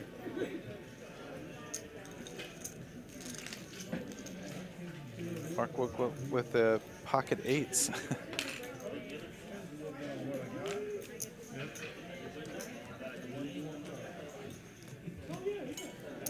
Marina with the angry faces in the chat. Sorry about the lost roll there. 193 people watching today. Thanks for joining us on this Sunday. Like Derek said earlier, so awesome to have this many people watching. If we have any new viewers tuning in right now, you're watching the final table of our free roll special tournament here we have for our most loyal patrons. And wow, we get some action here. Yeah. Garrett limps queen 10, which I thought he would probably shove that, and then Johnny's going to wake up with 10s behind.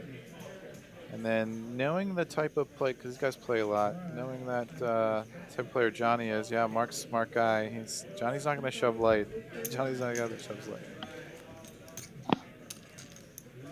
Johnny's going to show the 10s, make Mark feel really good inside.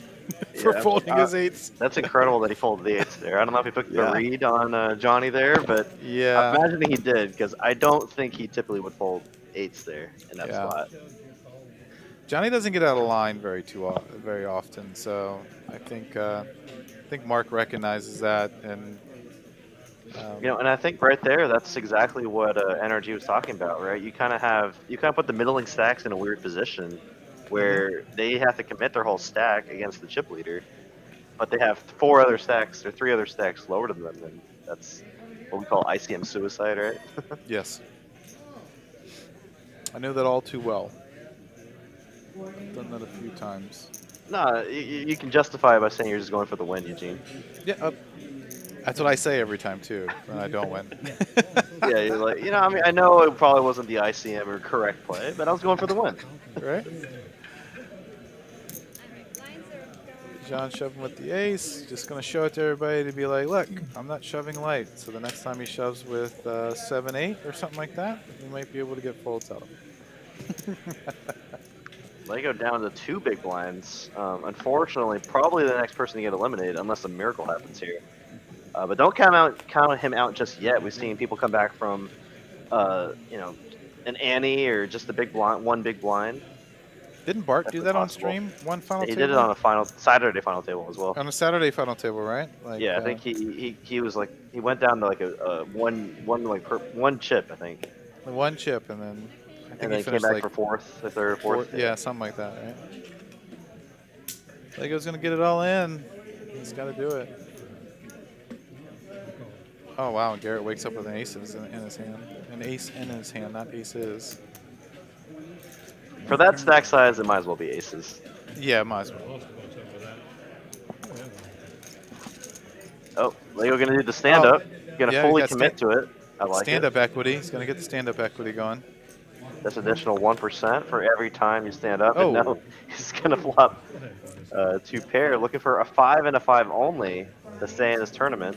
Oh, And a full house. full house. You're not listening to me. I was listening. I thought he was coming. Good tournament, Lego. Great guy. Daniel. You know, good player. Out in 5th Always place. fun watching him play. Yeah, out in 5th place.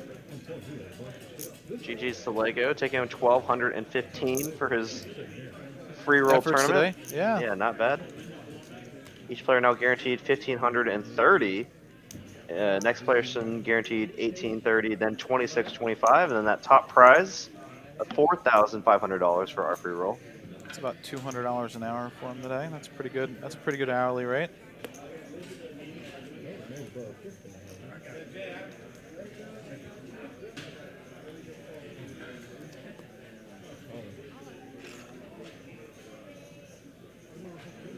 I like Garrett's shove here.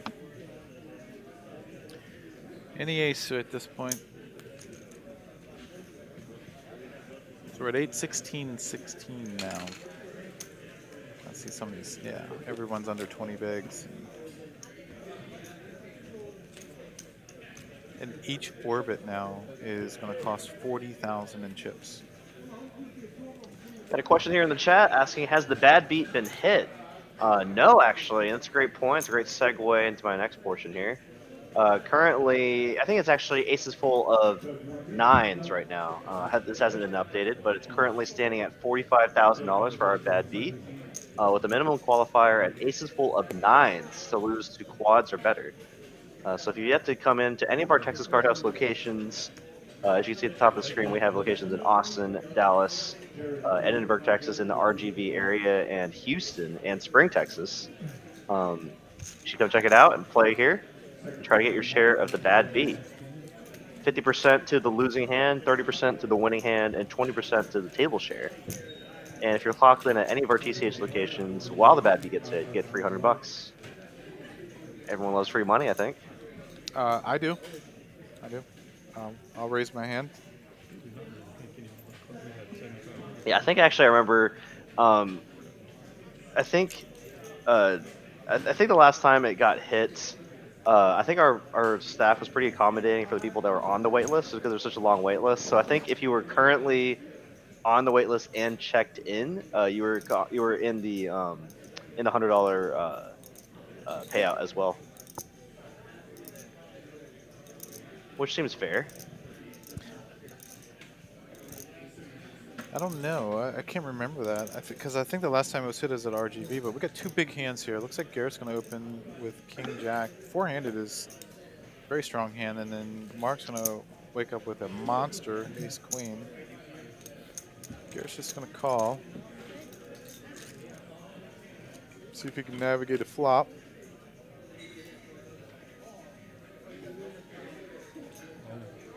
Yeah, Mark's going to check, get Garrett to shove. Mark's going to call. Good check by Mark. Knowing his opponent is a pretty aggressive player, but...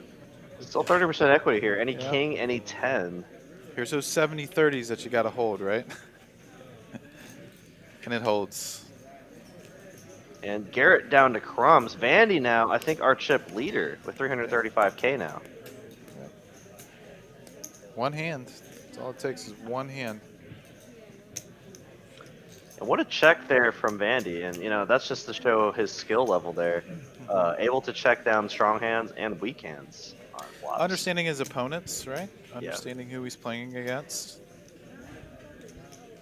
Knowing that he's up against an aggressive player.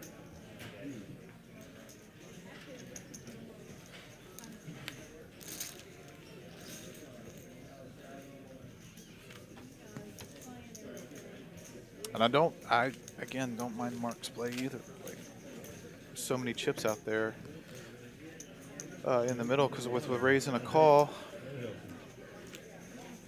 got to fight for every chip at this point. There's only four-handed.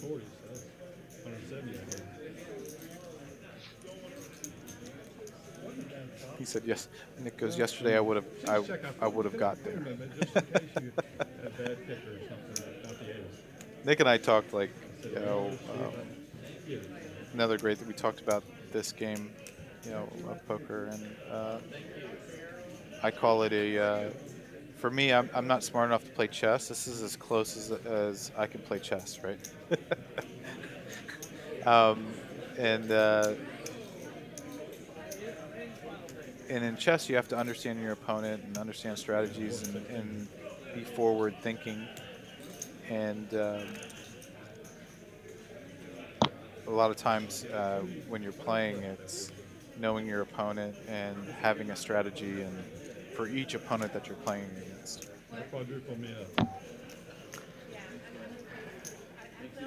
Yeah, the thing about chess though, and what makes I think poker a better game, is that there's no variance in chess, right? Like the better player is going to win. The best player will always win, right? So it kind of discourages.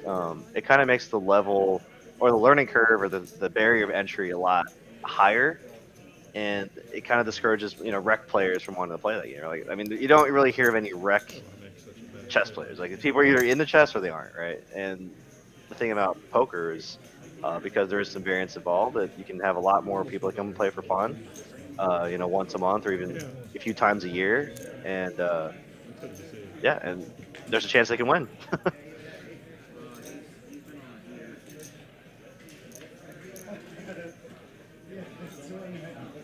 Looks like we have Garrett's all in. We don't know it's like a mystery hand. And with 23,000 left, it's really any two cards at this point. So I believe he's in the big blind. Oh, with 16-16, yeah, he has to be all in. So. Wow, Garrett. What? Are you kidding me? Is that right? Let's just give him a full house. Are you kidding me? I guess y'all wouldn't have called anyway. Look at that. Nobody would have called me anyway, but at least I would have won something. He did have queens. Wow. Are you kidding me? Incredible. What a time to wake up with queens to flop a set. Johnny did have outs there on the turn with the king there. Yeah, how great is that? I won 40K. Nobody would have called me if I raised. Yep. Oh, yeah. Didn't matter what I had. The forced all in and wakes up with queens. Yeah, and more than triples up. Now Bijan's just like, oh my gosh, please. Yeah. Johnny, just call any raise that Garrett makes. Bijan's my There's short no stack way. hero. Bijan's folding here unless he has aces. There's no way he's playing this hand.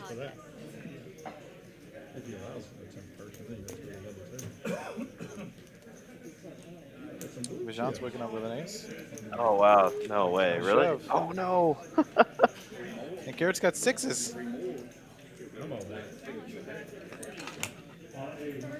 I'm actually really surprised Bijan decided to do that. I should have 35, 50, 67. I should have almost what you have. I got 60. Look at that. Two pocket pairs back to back, down to crumbs. I know.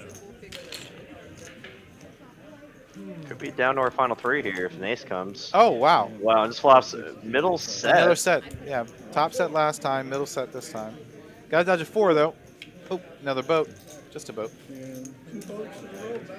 Back-to-back boats there for Garrett, and now Bijan is a short of stack. Wow.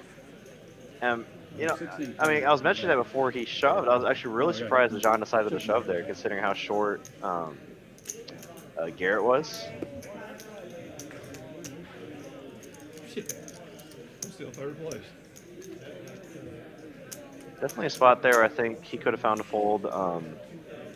But yeah, I guess we go back to what you're saying is right. He's going for the win, and I can definitely respect that.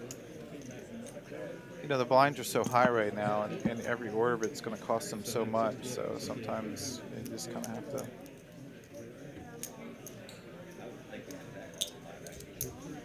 I guess I can't go by that. Good answer. I asked yesterday. Now Bajan has got crumbs. Really?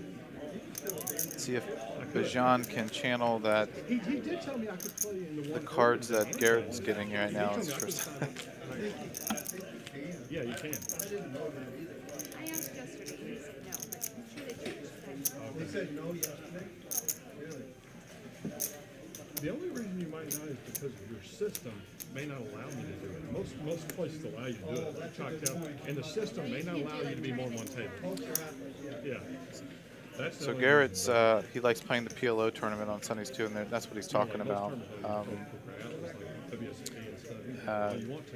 The Poker Atlas system, when you're logged into the system, it logs where you're at. So you can't be logged into 2 tournaments at the same time. That's kind of what he's talking about. John's going to shove with King Deuce right before his big blind, which totally understandable. Trying to get a call by Mark. I believe Mark has the King 4 for King 9. Yeah.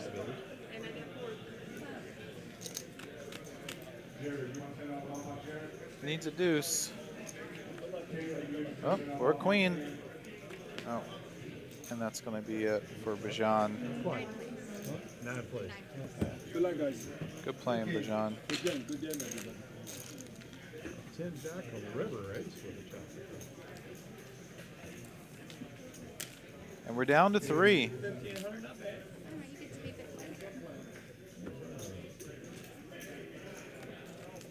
Look at that laddered up there for Garrett, huh? Went from 2 big blinds, flopping or being a 4-stall in, flopping a set. You know, Bajan too. Like Bajan was short stack. I mean, 4th That's place. true. I would be super happy with where I started at, and you know what was happening earlier on to go from 555 to 1,530. So I'd be super pleased with that.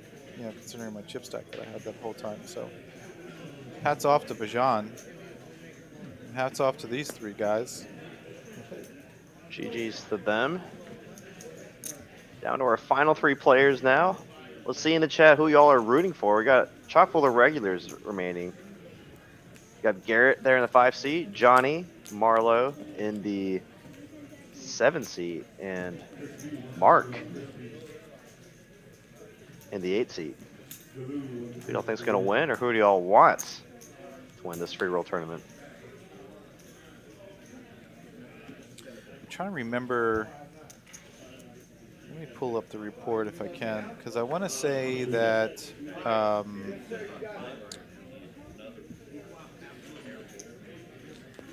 with earning the seat, I think Mark earned his seat from, and I'm going to pull up the spreadsheet now.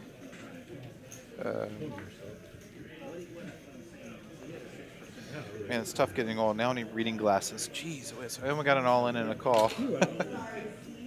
Too late for me to sign up. Are you serious? I'm gonna still stay standing up. Wow. Just flops the nuts. Just. Oh my goodness. Ton of chips left.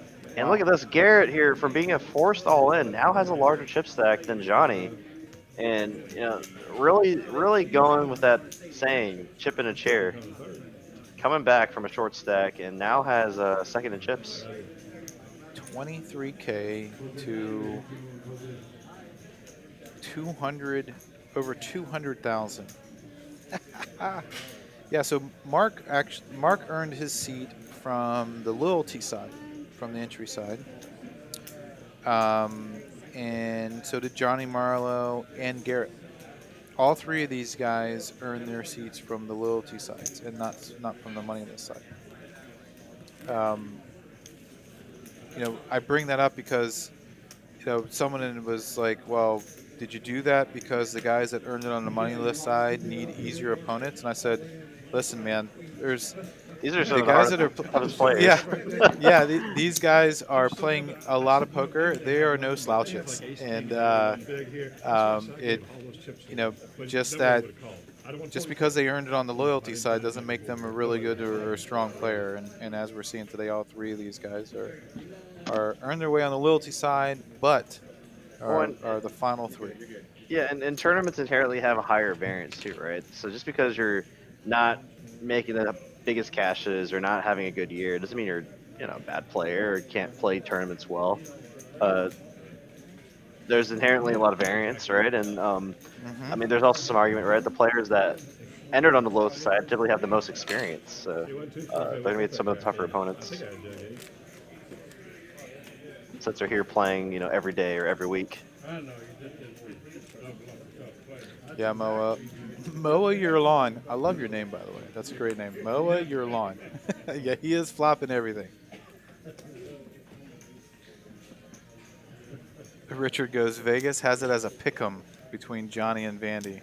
I don't know. Vegas is going to have to change that line now after Garrett. The odds have changed. The odds have changed. Johnny's going to shove with 2 face cards. Garrett has a face card. Running high. Oh, he's going to fold.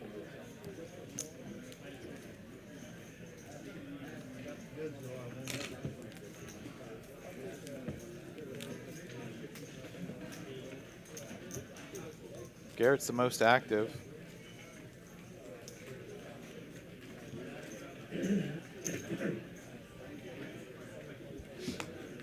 Those RFI numbers.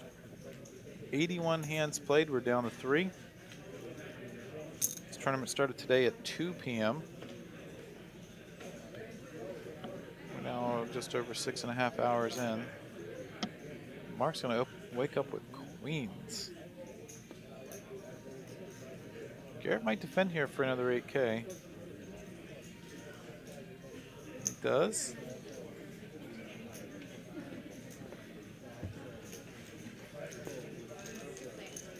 Oh, Mark just limped. I thought he raised. Tricky again.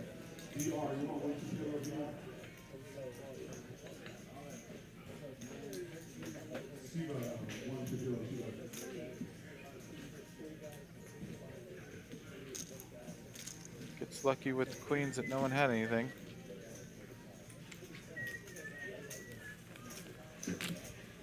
Diceman says most active equals most likely to run into it. Yes, sir, I would agree with that, but I guarantee Garrett's having the most fun right now.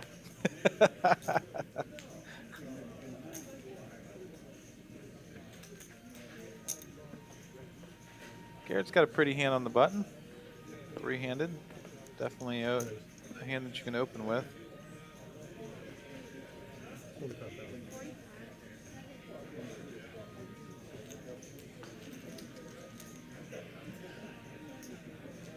Mark has a strong hand too and just going to call.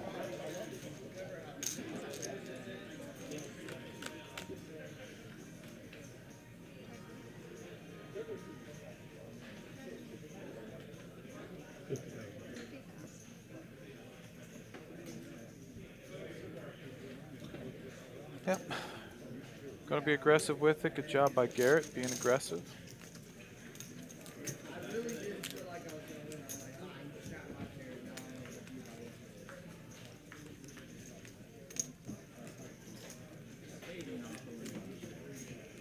Aggression at the right time. It's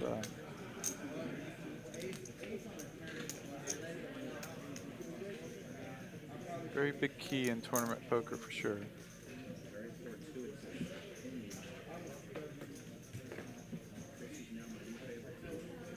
Mark waking up with a pretty hand, 3-handed. King 10 offsuit. Gonna open it up. Raised 40,000. A little bit, about 2.5. Garrett has a strong hand as well.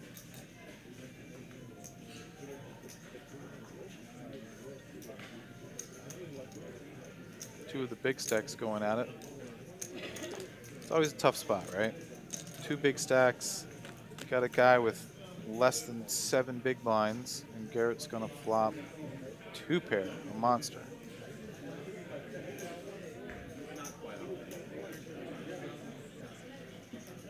Mark's going to bet right into him pretty big, too.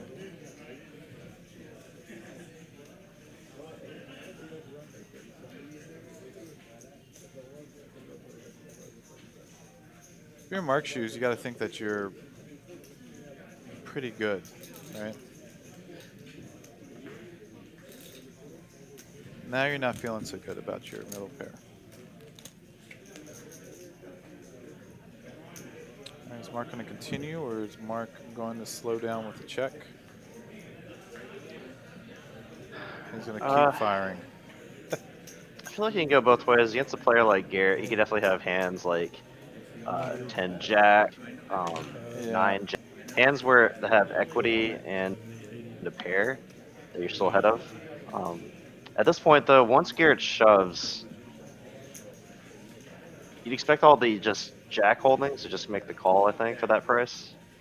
So I think Vanny could probably comfortably get away here. This is where bet sizing becomes pretty key too, right?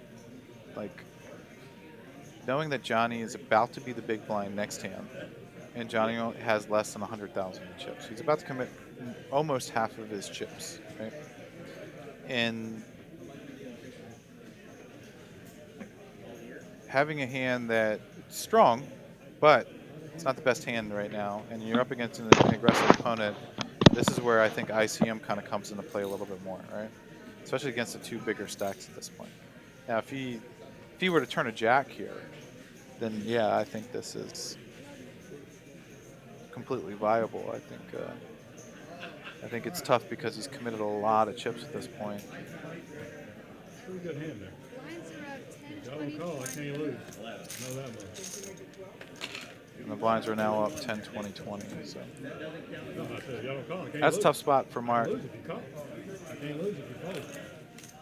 Making a pair is tough, especially 3-handed. You got to feel like you're pretty good, but Garrett running pretty hot at the moment. Went from 23,000 to now he has over 500,000 in chips. So we're close to 500,000 in chips. But I didn't want, if you have a Jack, a King comes out there, I didn't want you to go straight on it. He's got about 2/3 of the chips in play right now. Pretty different, decent size difference between third and second. Kind of a tough spot here for Vandy. He does have a suited ace, suited to the diamonds. And man, Garrett just run up a stack up to 500K. This is Yeah. You know, there's only 800 something chips in play. This could be it right here. I mean, a suited ace, a pair. Johnny with suited cards. Wow. So far. it could be heads up after this hand here. Garrett Yeah. currently with the best hand. John needs to find a Jack or 8 or running hearts. Running hot at the right time. Oh, flops another set. It's only 3 sets. Oh my gosh, flops another set. Jeez. Oh, a 10. Oh no, another boat. Oh my goodness. Another boat. And that's it for GG's Johnny. Mr. Marlowe. Yeah, Johnny Marlowe. Another deep run for Johnny. Thanks for coming out and playing, Johnny. Take home a nice payday of $1,830. Vandy guaranteed 26.25 now. They're going to play heads up now for that 4,500. Garrett here had less than a big blind. I think he had 23,000, right? Yeah, he had 23,000. Yeah. He had like a big blind and a half, or he was forced in on the big blind. He was forced all in. Fantastic. Incredible here. What a story here for Garrett, making a comeback. Incredible run. Yep. 3 sets and 3 boats actually. 3 sets, 3 boats, and then flop top 2 the hand prior to that. Yeah, GG's to Johnny. He didn't have to play the hand then. I don't know. There was another hand somebody didn't have to play that doubled me up more.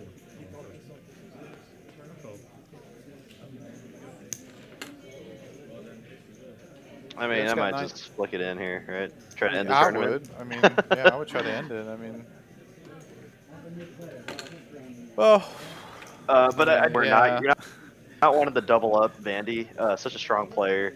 And I bring that up a lot in tournaments when I'm commentating with Mitch. Is like, yes, it's like, oh, it's only 4 big blinds. Yes, it's only 5 or 6 big blinds. But what happens if you double them up, right? Yep. You double up the 12, you double up again the 24, then they're back in it. And Well, in this we case, literally saw that happen with Garrett, right? Like he had 2 big blinds, doubled up, and then now he's the chip leader. there's only 800. There's just over 800,000 chips in play for this, right? So, even with even with Garrett having 560, like over 2/3 of the chips in play, one double up, they're even in chip stacks. I mean, they're even in chip stacks in just one double up. So Might see a shove here from Vandy, turning top pair. yep. Garrett went to gamble.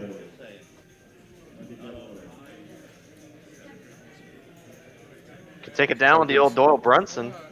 Yeah.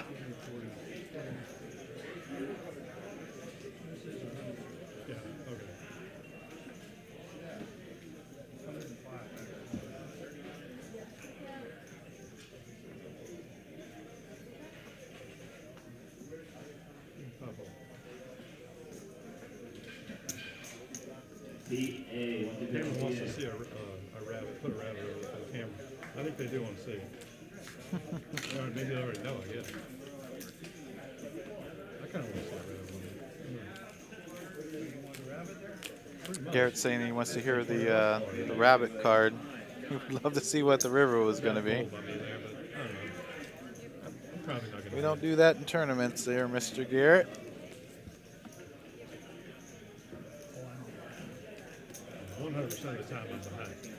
Vandy's clawing his way back.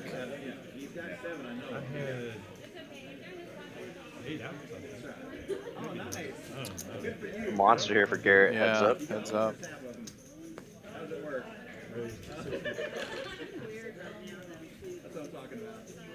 It's not a string bet, folks. He did say raise. So.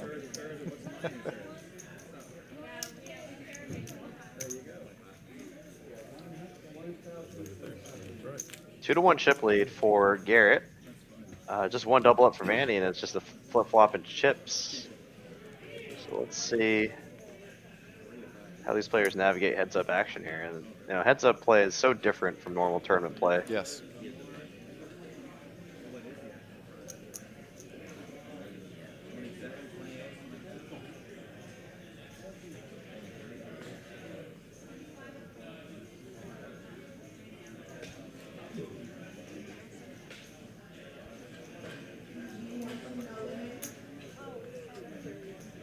Vandy's going to raise it up. Garrett's going to just call. I'm going to go to a flop. Garrett's going to get the best of it again. Oh, now he's going to turn trips. And then check, and then... Oh, boy. Pretty sure you just call here again if you're Garrett. Oh, he is just going to shove.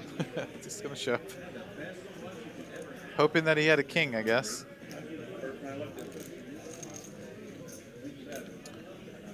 Puts Mark in a tough spot. Now he's got less than, he's got 7 big blinds, but after this he's going to have 5.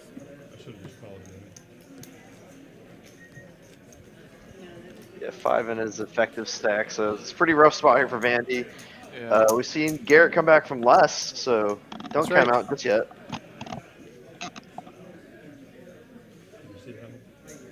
Oh, he did hit.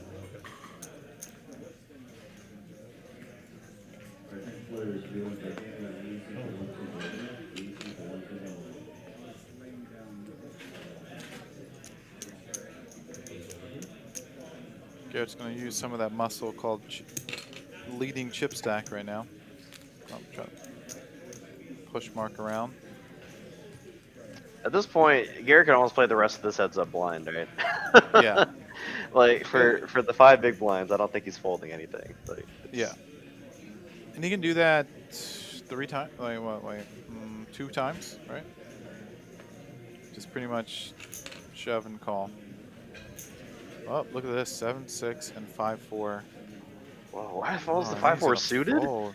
It was suited though. Man. It was suited. Incredible, incredible. On to the next hand here. Heads up play continuing.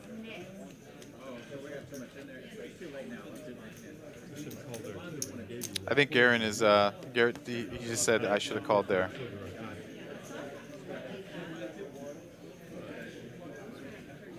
8-3 off. Pretty good blackjack hand for those all that play the table games. Not very good in poker though. Yeah, double down.